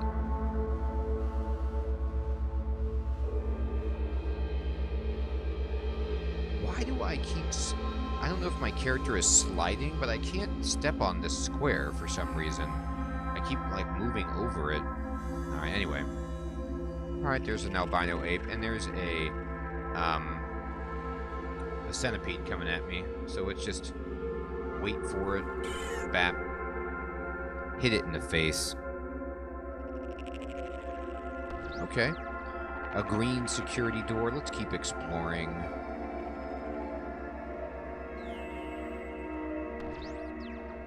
Okay, okay.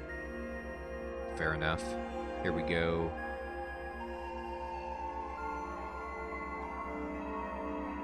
Uh-oh. Got it. Alright.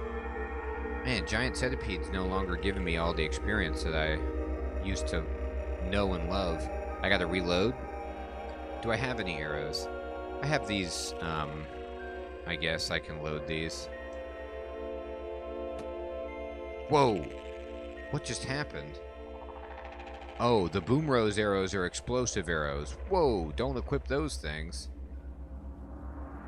I gotta unequip those. I didn't realize these were explosive arrows. That's hilarious. I could have killed myself. My God.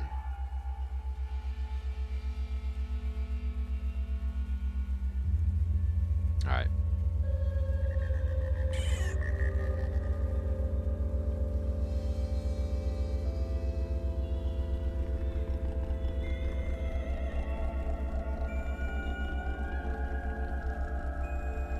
Yeah, Kenzoku, I like to do stuff like that too, just trying out all the different systems in the game. That's why for this character, what I did was, in addition to like just picking your character type and picking your weapon skills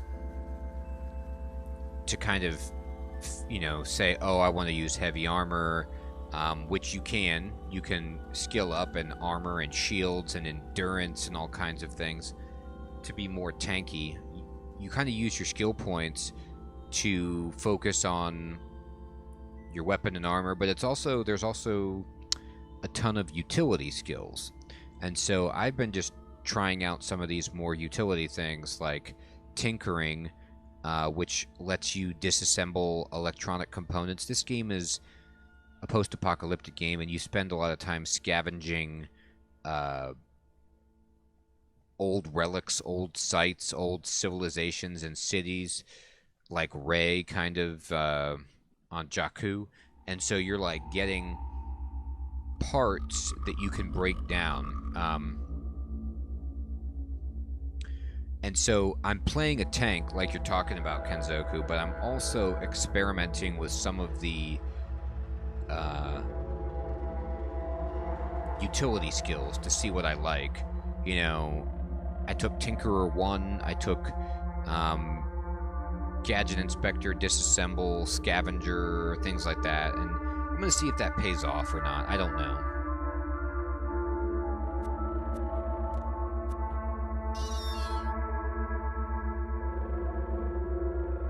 I've pretty much been leveling up my mutations that are, wow, a Borderlands revolver, but unfortunately, it's got no cell again. Alright, so here's a down stair. So I'm going to hop down. We are now on lower tunnels of Grit Gate. We're 2 strata deep. Let's explore. There's a centipede coming on. I'll just wait for him. Take him down, hopefully. Yep, and we kill the spark tick. And we took a little bit of damage, but not much. Let's kill this amoeba. Okay. And you just rest until healed here. Oh. Can't with this guy in the way. Not with that guy.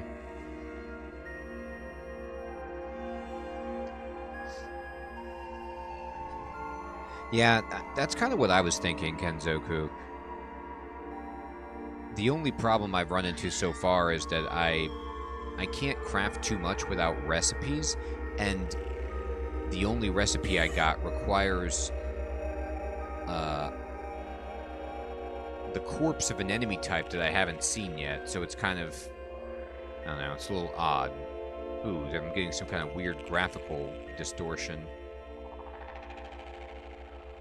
Alright, let's fight this guy. But yeah, crafting is usually great for, like, shoring up, you know, gaps in your character, consumables, or whatever it is that you need that you're missing from your armor set or whatever. Yeah, exactly, Bloody. So what you can do with this character is you can roll around, and it sifts through the trash and also gets collectible items that you can potentially craft with. So this character is fantastic at doing scavenging.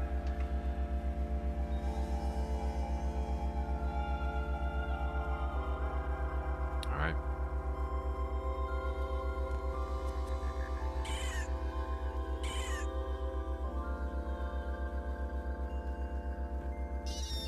Take that, Spark Tick. I don't think so. Alright, I'm gonna wait for this centipede.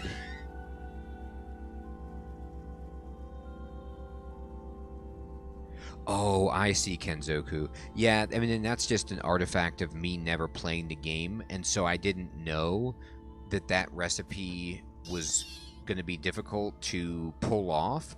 The effect of that potion, if you use it, is amazing.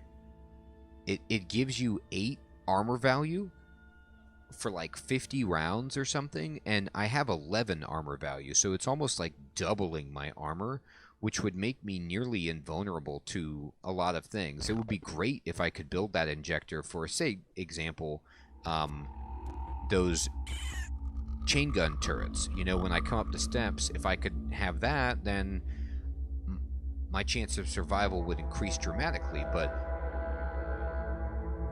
for the time being, I haven't found that type of corpse. Like, I think if I go over into tinkering, I need something called a voider gland, and so I'll have to be looking for that,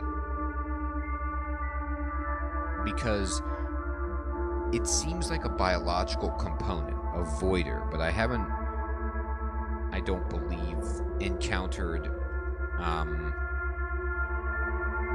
that enemy type.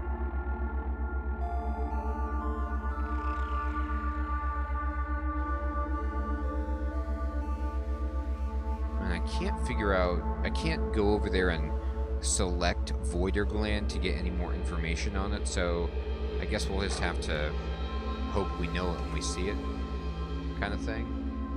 Uh-oh.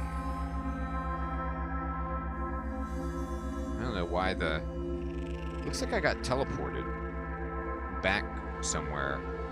don't know what just happened there. The scenery changed. Okay, this thing is hostile. It's coming at me. What is this? This is called an infiltrator. Radial handles circumscribe a space inverter. I don't know what that means, but it doesn't seem good.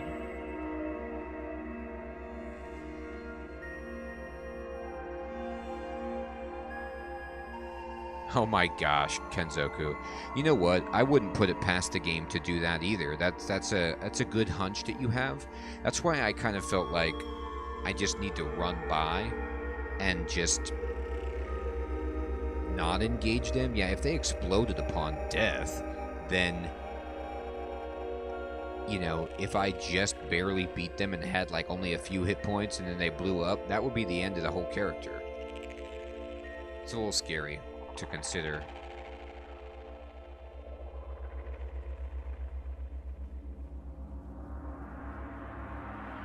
So I could just, like, bust up one of these items, but I'm okay for now.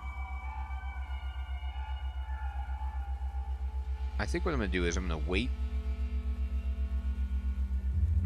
I need to move, actually. I want to fight this enemy, but I don't want that giant centipede to add on. And so I'm going to come over here. Oh, looks like the Waydroid is fighting this thing. Oh, we just killed it. The Waydroid really softened up that infiltrator for us. Thank you. Oh, who's this dude? This guy's hostile. Uh-oh, what is this guy all about? A Templar Squire. Wet skin scintillates behind his ears. His spine cambers in anticipation of its blood-faded curvature, and he pokes out his chin in emulation of his elders. Sword grease stains his hands. Wow, the description in this game is just wild.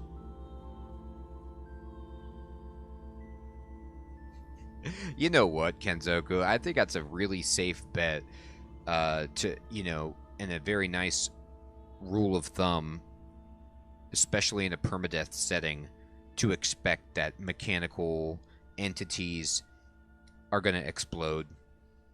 So this guy wants to come fight me, and I don't have a problem with that, but...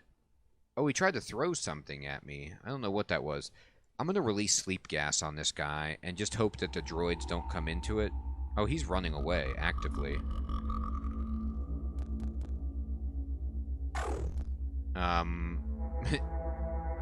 We're fighting it. He killed a Waydroid. I killed him, and I got 112 experience. What does he have? He has... Wow, he has plate mail. This guy was well equipped. And he has a steel shield. I definitely want that. And a carbide longsword. Let me look at the... Can I equip the shield instead of my gauntlet? Or my buckler that I have? I currently am equipped with a wooden buckler. But can I remove this? Nope. It looks like... yeah, no, I can equip the shield. Perfect.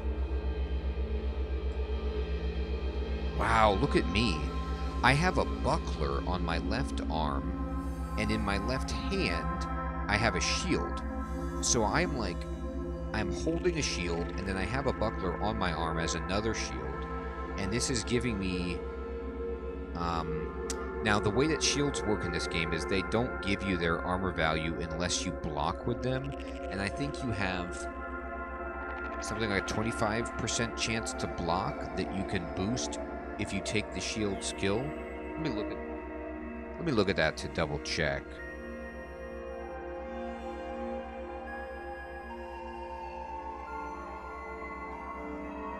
Expand this.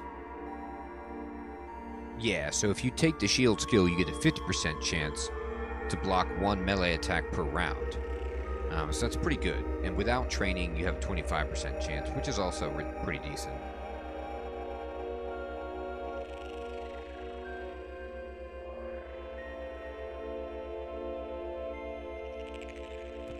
So, as far as I understand it, Kenzoku, the random color text is meant to reflect some of the game's random generation of attributes for an item.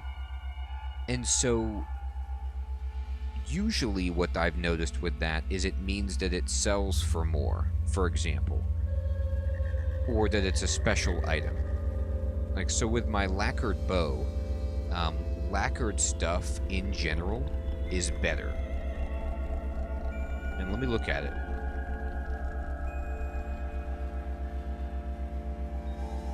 So lacquered is a keyword, and it says this item repels liquids and cannot rust. So because of that, this item can never rust if I get wet, I suppose. So I think it's colored just to indicate the brand it has on it, which is lacquered. Okay.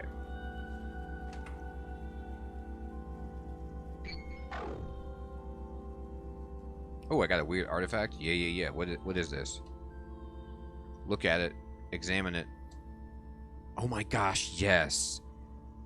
It's a stun rod that has a chemical cell in it. What that means is I can take the cell. I want to remove the cell. Can I do that?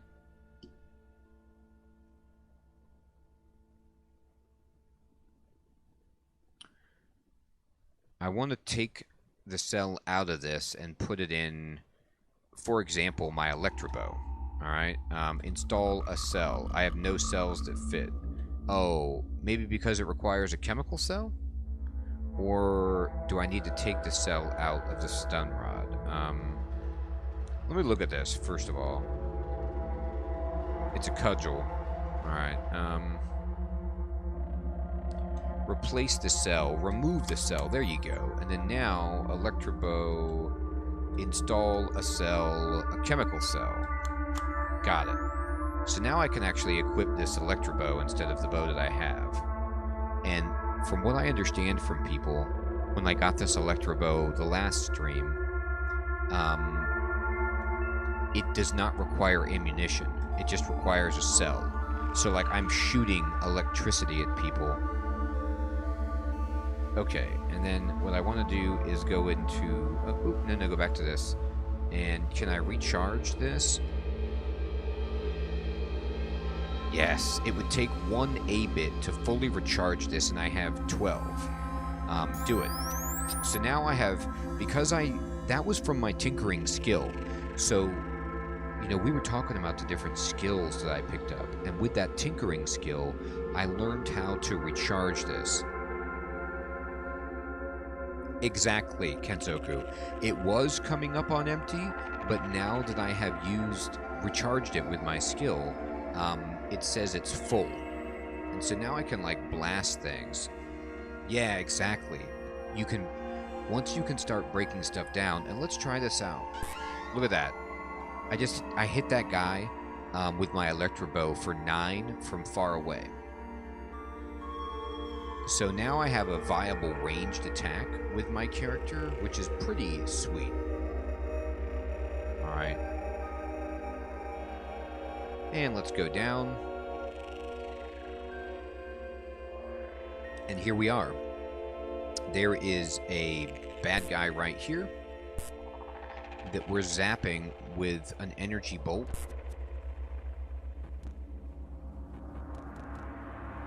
And he's fighting Waydroids as well. He died.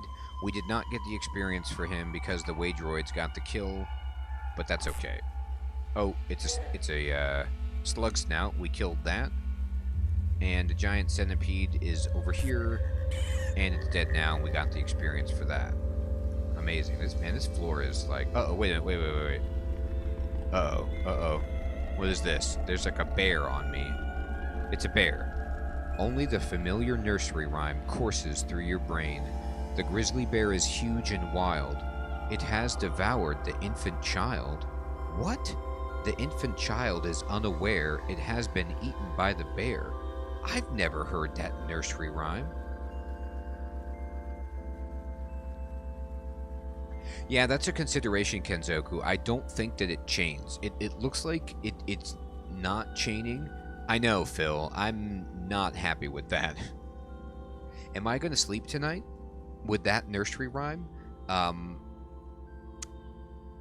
But I've got to tell you, Kenzoku, I am not using the bow. Once they get into melee range, I immediately switch to my horns.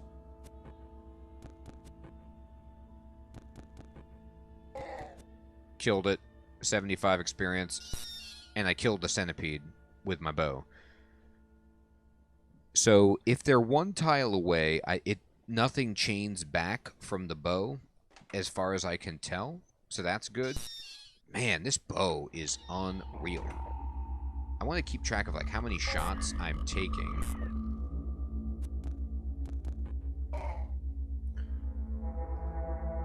Look at this.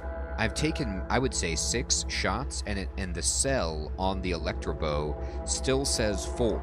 And because I took those skills that let me break things down into bits, I have 11 items that can recharge this. So I have a really, really nice item on my hands that is making combat go a lot smoother than it could.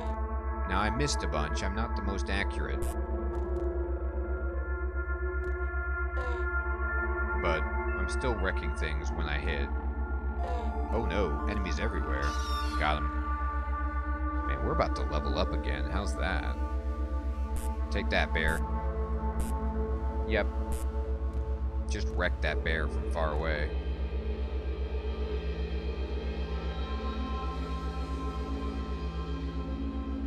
Alright, there's the Albino Ape that looks like it wanted to go fight the droid. Man, there's so many of these worms over here. This is just like an experience cache. I will take it.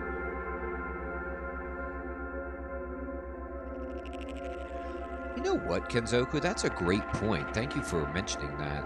I could come up the stairs, run away, just take my licks at first from the turrets. But if I can find an angle for line of sight on the turrets where it's only one turret at a time that can see me, and then if, for example, electric damage like stuns or disables the turret, that would be amazing.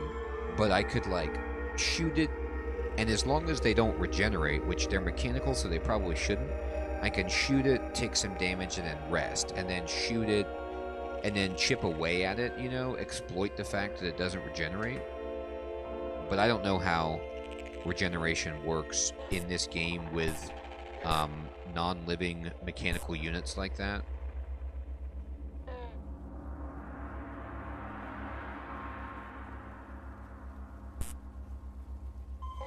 Man, I'm just a sniper.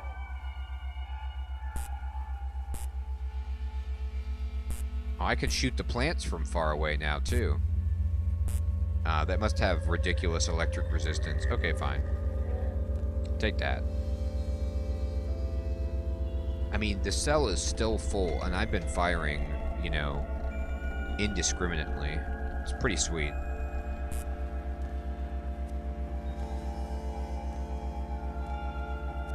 Wow. I'll tell you what, having a high armor value is really, really handy for surviving. Okay, there we go.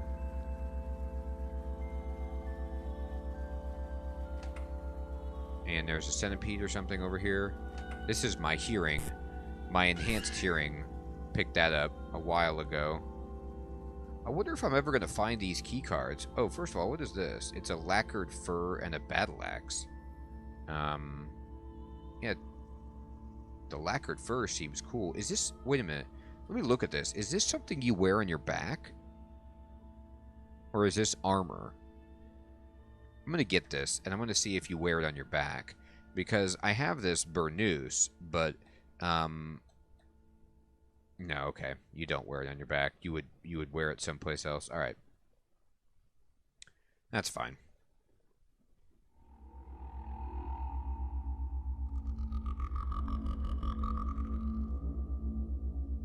Alright.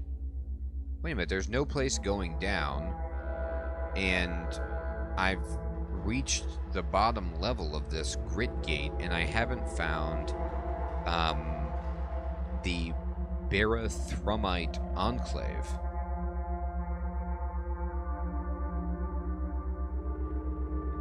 Yeah, that could be awful, you know, Kenzoku. That's a good point. I definitely don't want something like that coming up. I've never found a security key.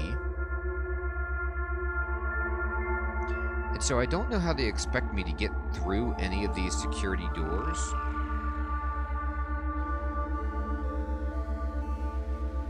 But I can. And so I don't know what I missed, but I'm not finding the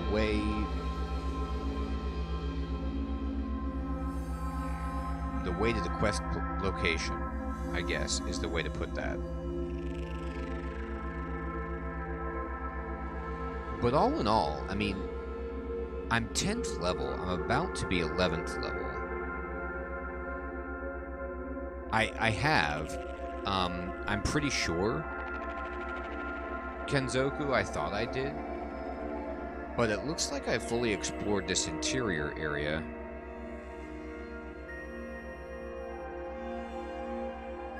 And I don't see anything, you know, that I'm missing out on, per se.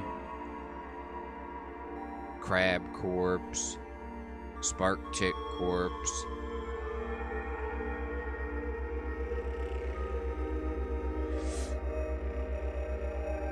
Hey, Boglin, what's up, my friend? The way up is open? Yeah, I can keep going up, but that's where I came from, and so all the way up is open on the last floor? Oh. Let me look. Thank you for explaining that. I missed that. Yeah, walk back down. That would make sense. I can go to a new zone, is what you're saying, basically? Oh, I see. I see. Thank you. I didn't notice this. Okay. So I can actually go to a new area. Oh my gosh, and I did it. Ho, Boglem. Thank you for saving me right there. I was about to go wander around aimlessly. You have finished the step. Locate the Barathrumite Enclave of the quest. A canticle for Barathrum. You gain 250 experience. Fantastic. Here we are. And so now, oh my god, look at this, like, security gate. It's a force barrier. Potential is polarized into a scarlet hex mesh and keyed to its arranger. Objects are blocked unless they are molecularly whitelisted. Well, I'd like to be molecularly whitelisted. Can that happen? Let me talk on this communications panel. It's an intercom, everybody. Be gone, Wayfarer. This is no place for you. Wait, my name is Dr. Incompetent. I bring a message from Argive of Joppa. Complete quest step. You have finished this step. Speak with the Barathrumites of the quest, a canticle for Barathrum. You gain 500 experience. Bam! And we leveled up to level 11. How's that? It's awesome. Hey, what's up, the President How? I'll tell you what, President, this game is fantastic so far. The lore and the atmosphere is second to none, and the roguelike is really, really great.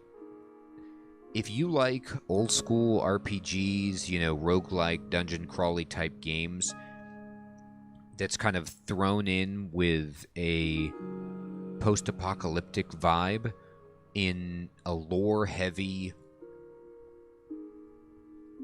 game that has more quests than a lot of roguelikes, I think.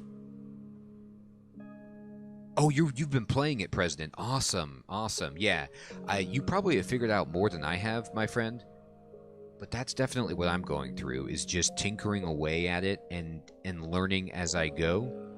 I've had some very kind people come into the stream and give me advice and tips, and then in a lot of it I'm just kind of like teasing out and trying to unpack. A slot opens from the center of the door and a metal tray slides out. Place the disc in the tray.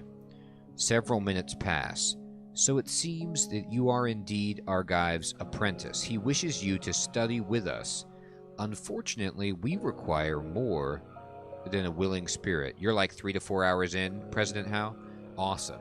And see, I don't even know if you did this quest line. Like, you know, the first time I booted the game up and went to Joppa, I didn't...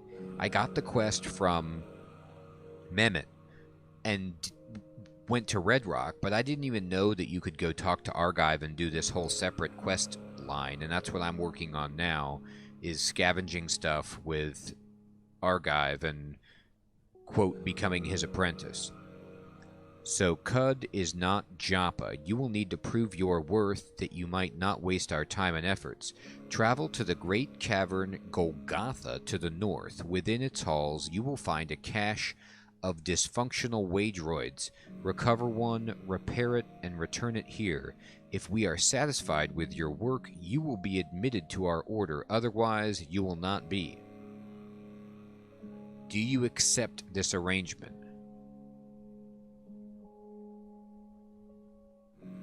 Oh, thank you, Boglum.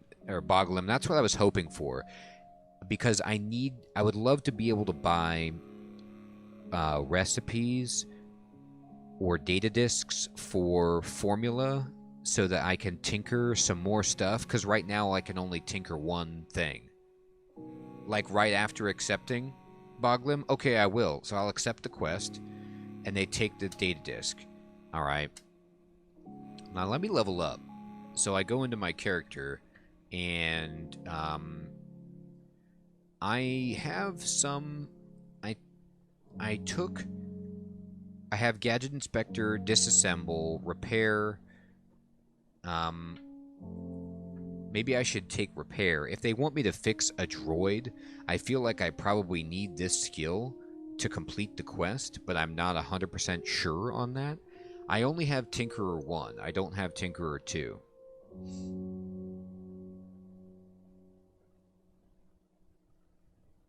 You know what's funny is if I made my own turret, I could deploy that to fight the turrets upstairs.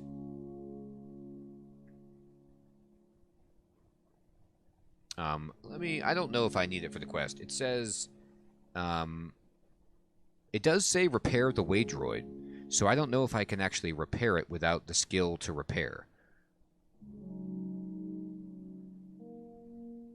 Oh, look at this. It says you get a bonus for completing this quest by level 12. So if I completed it like before I reached level 12, maybe you get something extra. Let me go into my character. And let me see. I have a mutation point. Can I level up my horns yet? No, I can't. Can I level up my carapace? No, I can't. Do I want to level up heightened hearing? I do like heightened hearing. It helps out a lot to know where enemies are. Sleep gas, it's helpful. I could also start sandbagging mutation points to try to get a new random mutation for 4 points. Maybe I should do that. Or I could boost up heightened hearing. I think sleep gas is okay where it is. Alright, I am going to just take the repair skill. I don't know if it's required, but let's just take it. I'm not going to spend the rest of my skill points just yet, although wayfaring is kind of tempting. And I'm going to talk to this again. I see what you mean, Boglum. So, have you completed the task? Not yet, but I require entrance to the city for the purposes of trade. Enter then, traveler. Live and drink. Okay, so... Oh, did they open this door for me? Look at this. Who's this dude? Mafio. Welcome to Gritgate, Delver. Care to enhance the quality of your stay with a wise purchase? Yes. Let's trade. So he sells... He has artifacts for sale. Yep, and he does have data disks. So I could get a laser rifle or an item mod, which not really what I need right now. He is not, unfortunately, selling... It looks like any cells.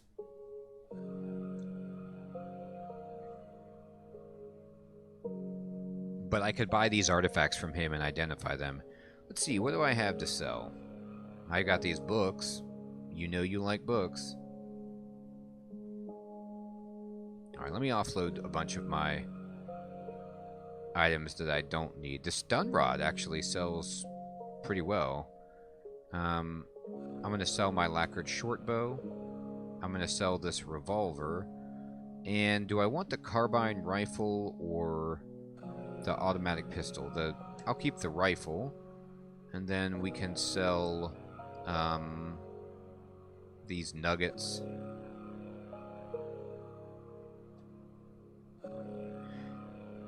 And then I could just keep all this if I wanted it.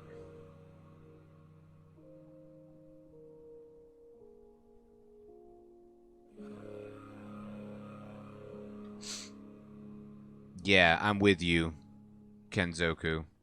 If it did start to scale up and get insane, then I would change my mind. Oh, I've got my water skins got broken somehow. That's funny. Alright, I'll offer that for now. Yep, pony up the fresh water. Alright, cool. So let me look at myself. I'm carrying a bunch of stuff.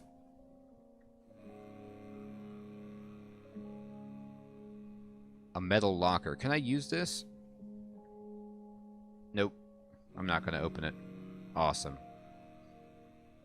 Well, I have to tell you, I'm a bit overburdened, so I might want to offload some things or mess with that. But I'm so pumped to get this new quest, to make it here, to get higher level than I've ever gotten in this game, and still be alive. But everyone, it is indeed my bedtime for the evening. I am carrying the water that I got, Kenzoku, and the water weighs a lot. So there's stuff you have to do with the economy in this game where you sell your water for items that are valuable, but that don't weigh as much as water. You can pick up an empty chest somewhere and put it in Joppa and store the stuff. Oh, right. Yeah, Bolglam, I just used the chests that are inside Argive's hut in Joppa, and so that's what I've been doing to store my stuff. I would love to get a cell for my teleporter. Yeah, you're right. I should just go find a chest and pick it up and put it here or wherever just to store extra stuff so I don't have to worry about encumbrance. That's a great idea. Thanks for the tip, my friend. So, as I was saying, it is my bedtime, and so I want to thank everyone so much for coming out and hanging out and playing this amazing game, giving me advice and positive feedback so that I don't succumb to the terrors of the Caves of Qud. Phil, Boglim, Kenzoku, President Hal, Bloody, Jam, Derekai, Neo, Leviathan, Rua, Jack. Thank you again, everybody, so much. Have a great one. Take care, everybody. Thanks, President. Enjoy the game, my friend. Good luck.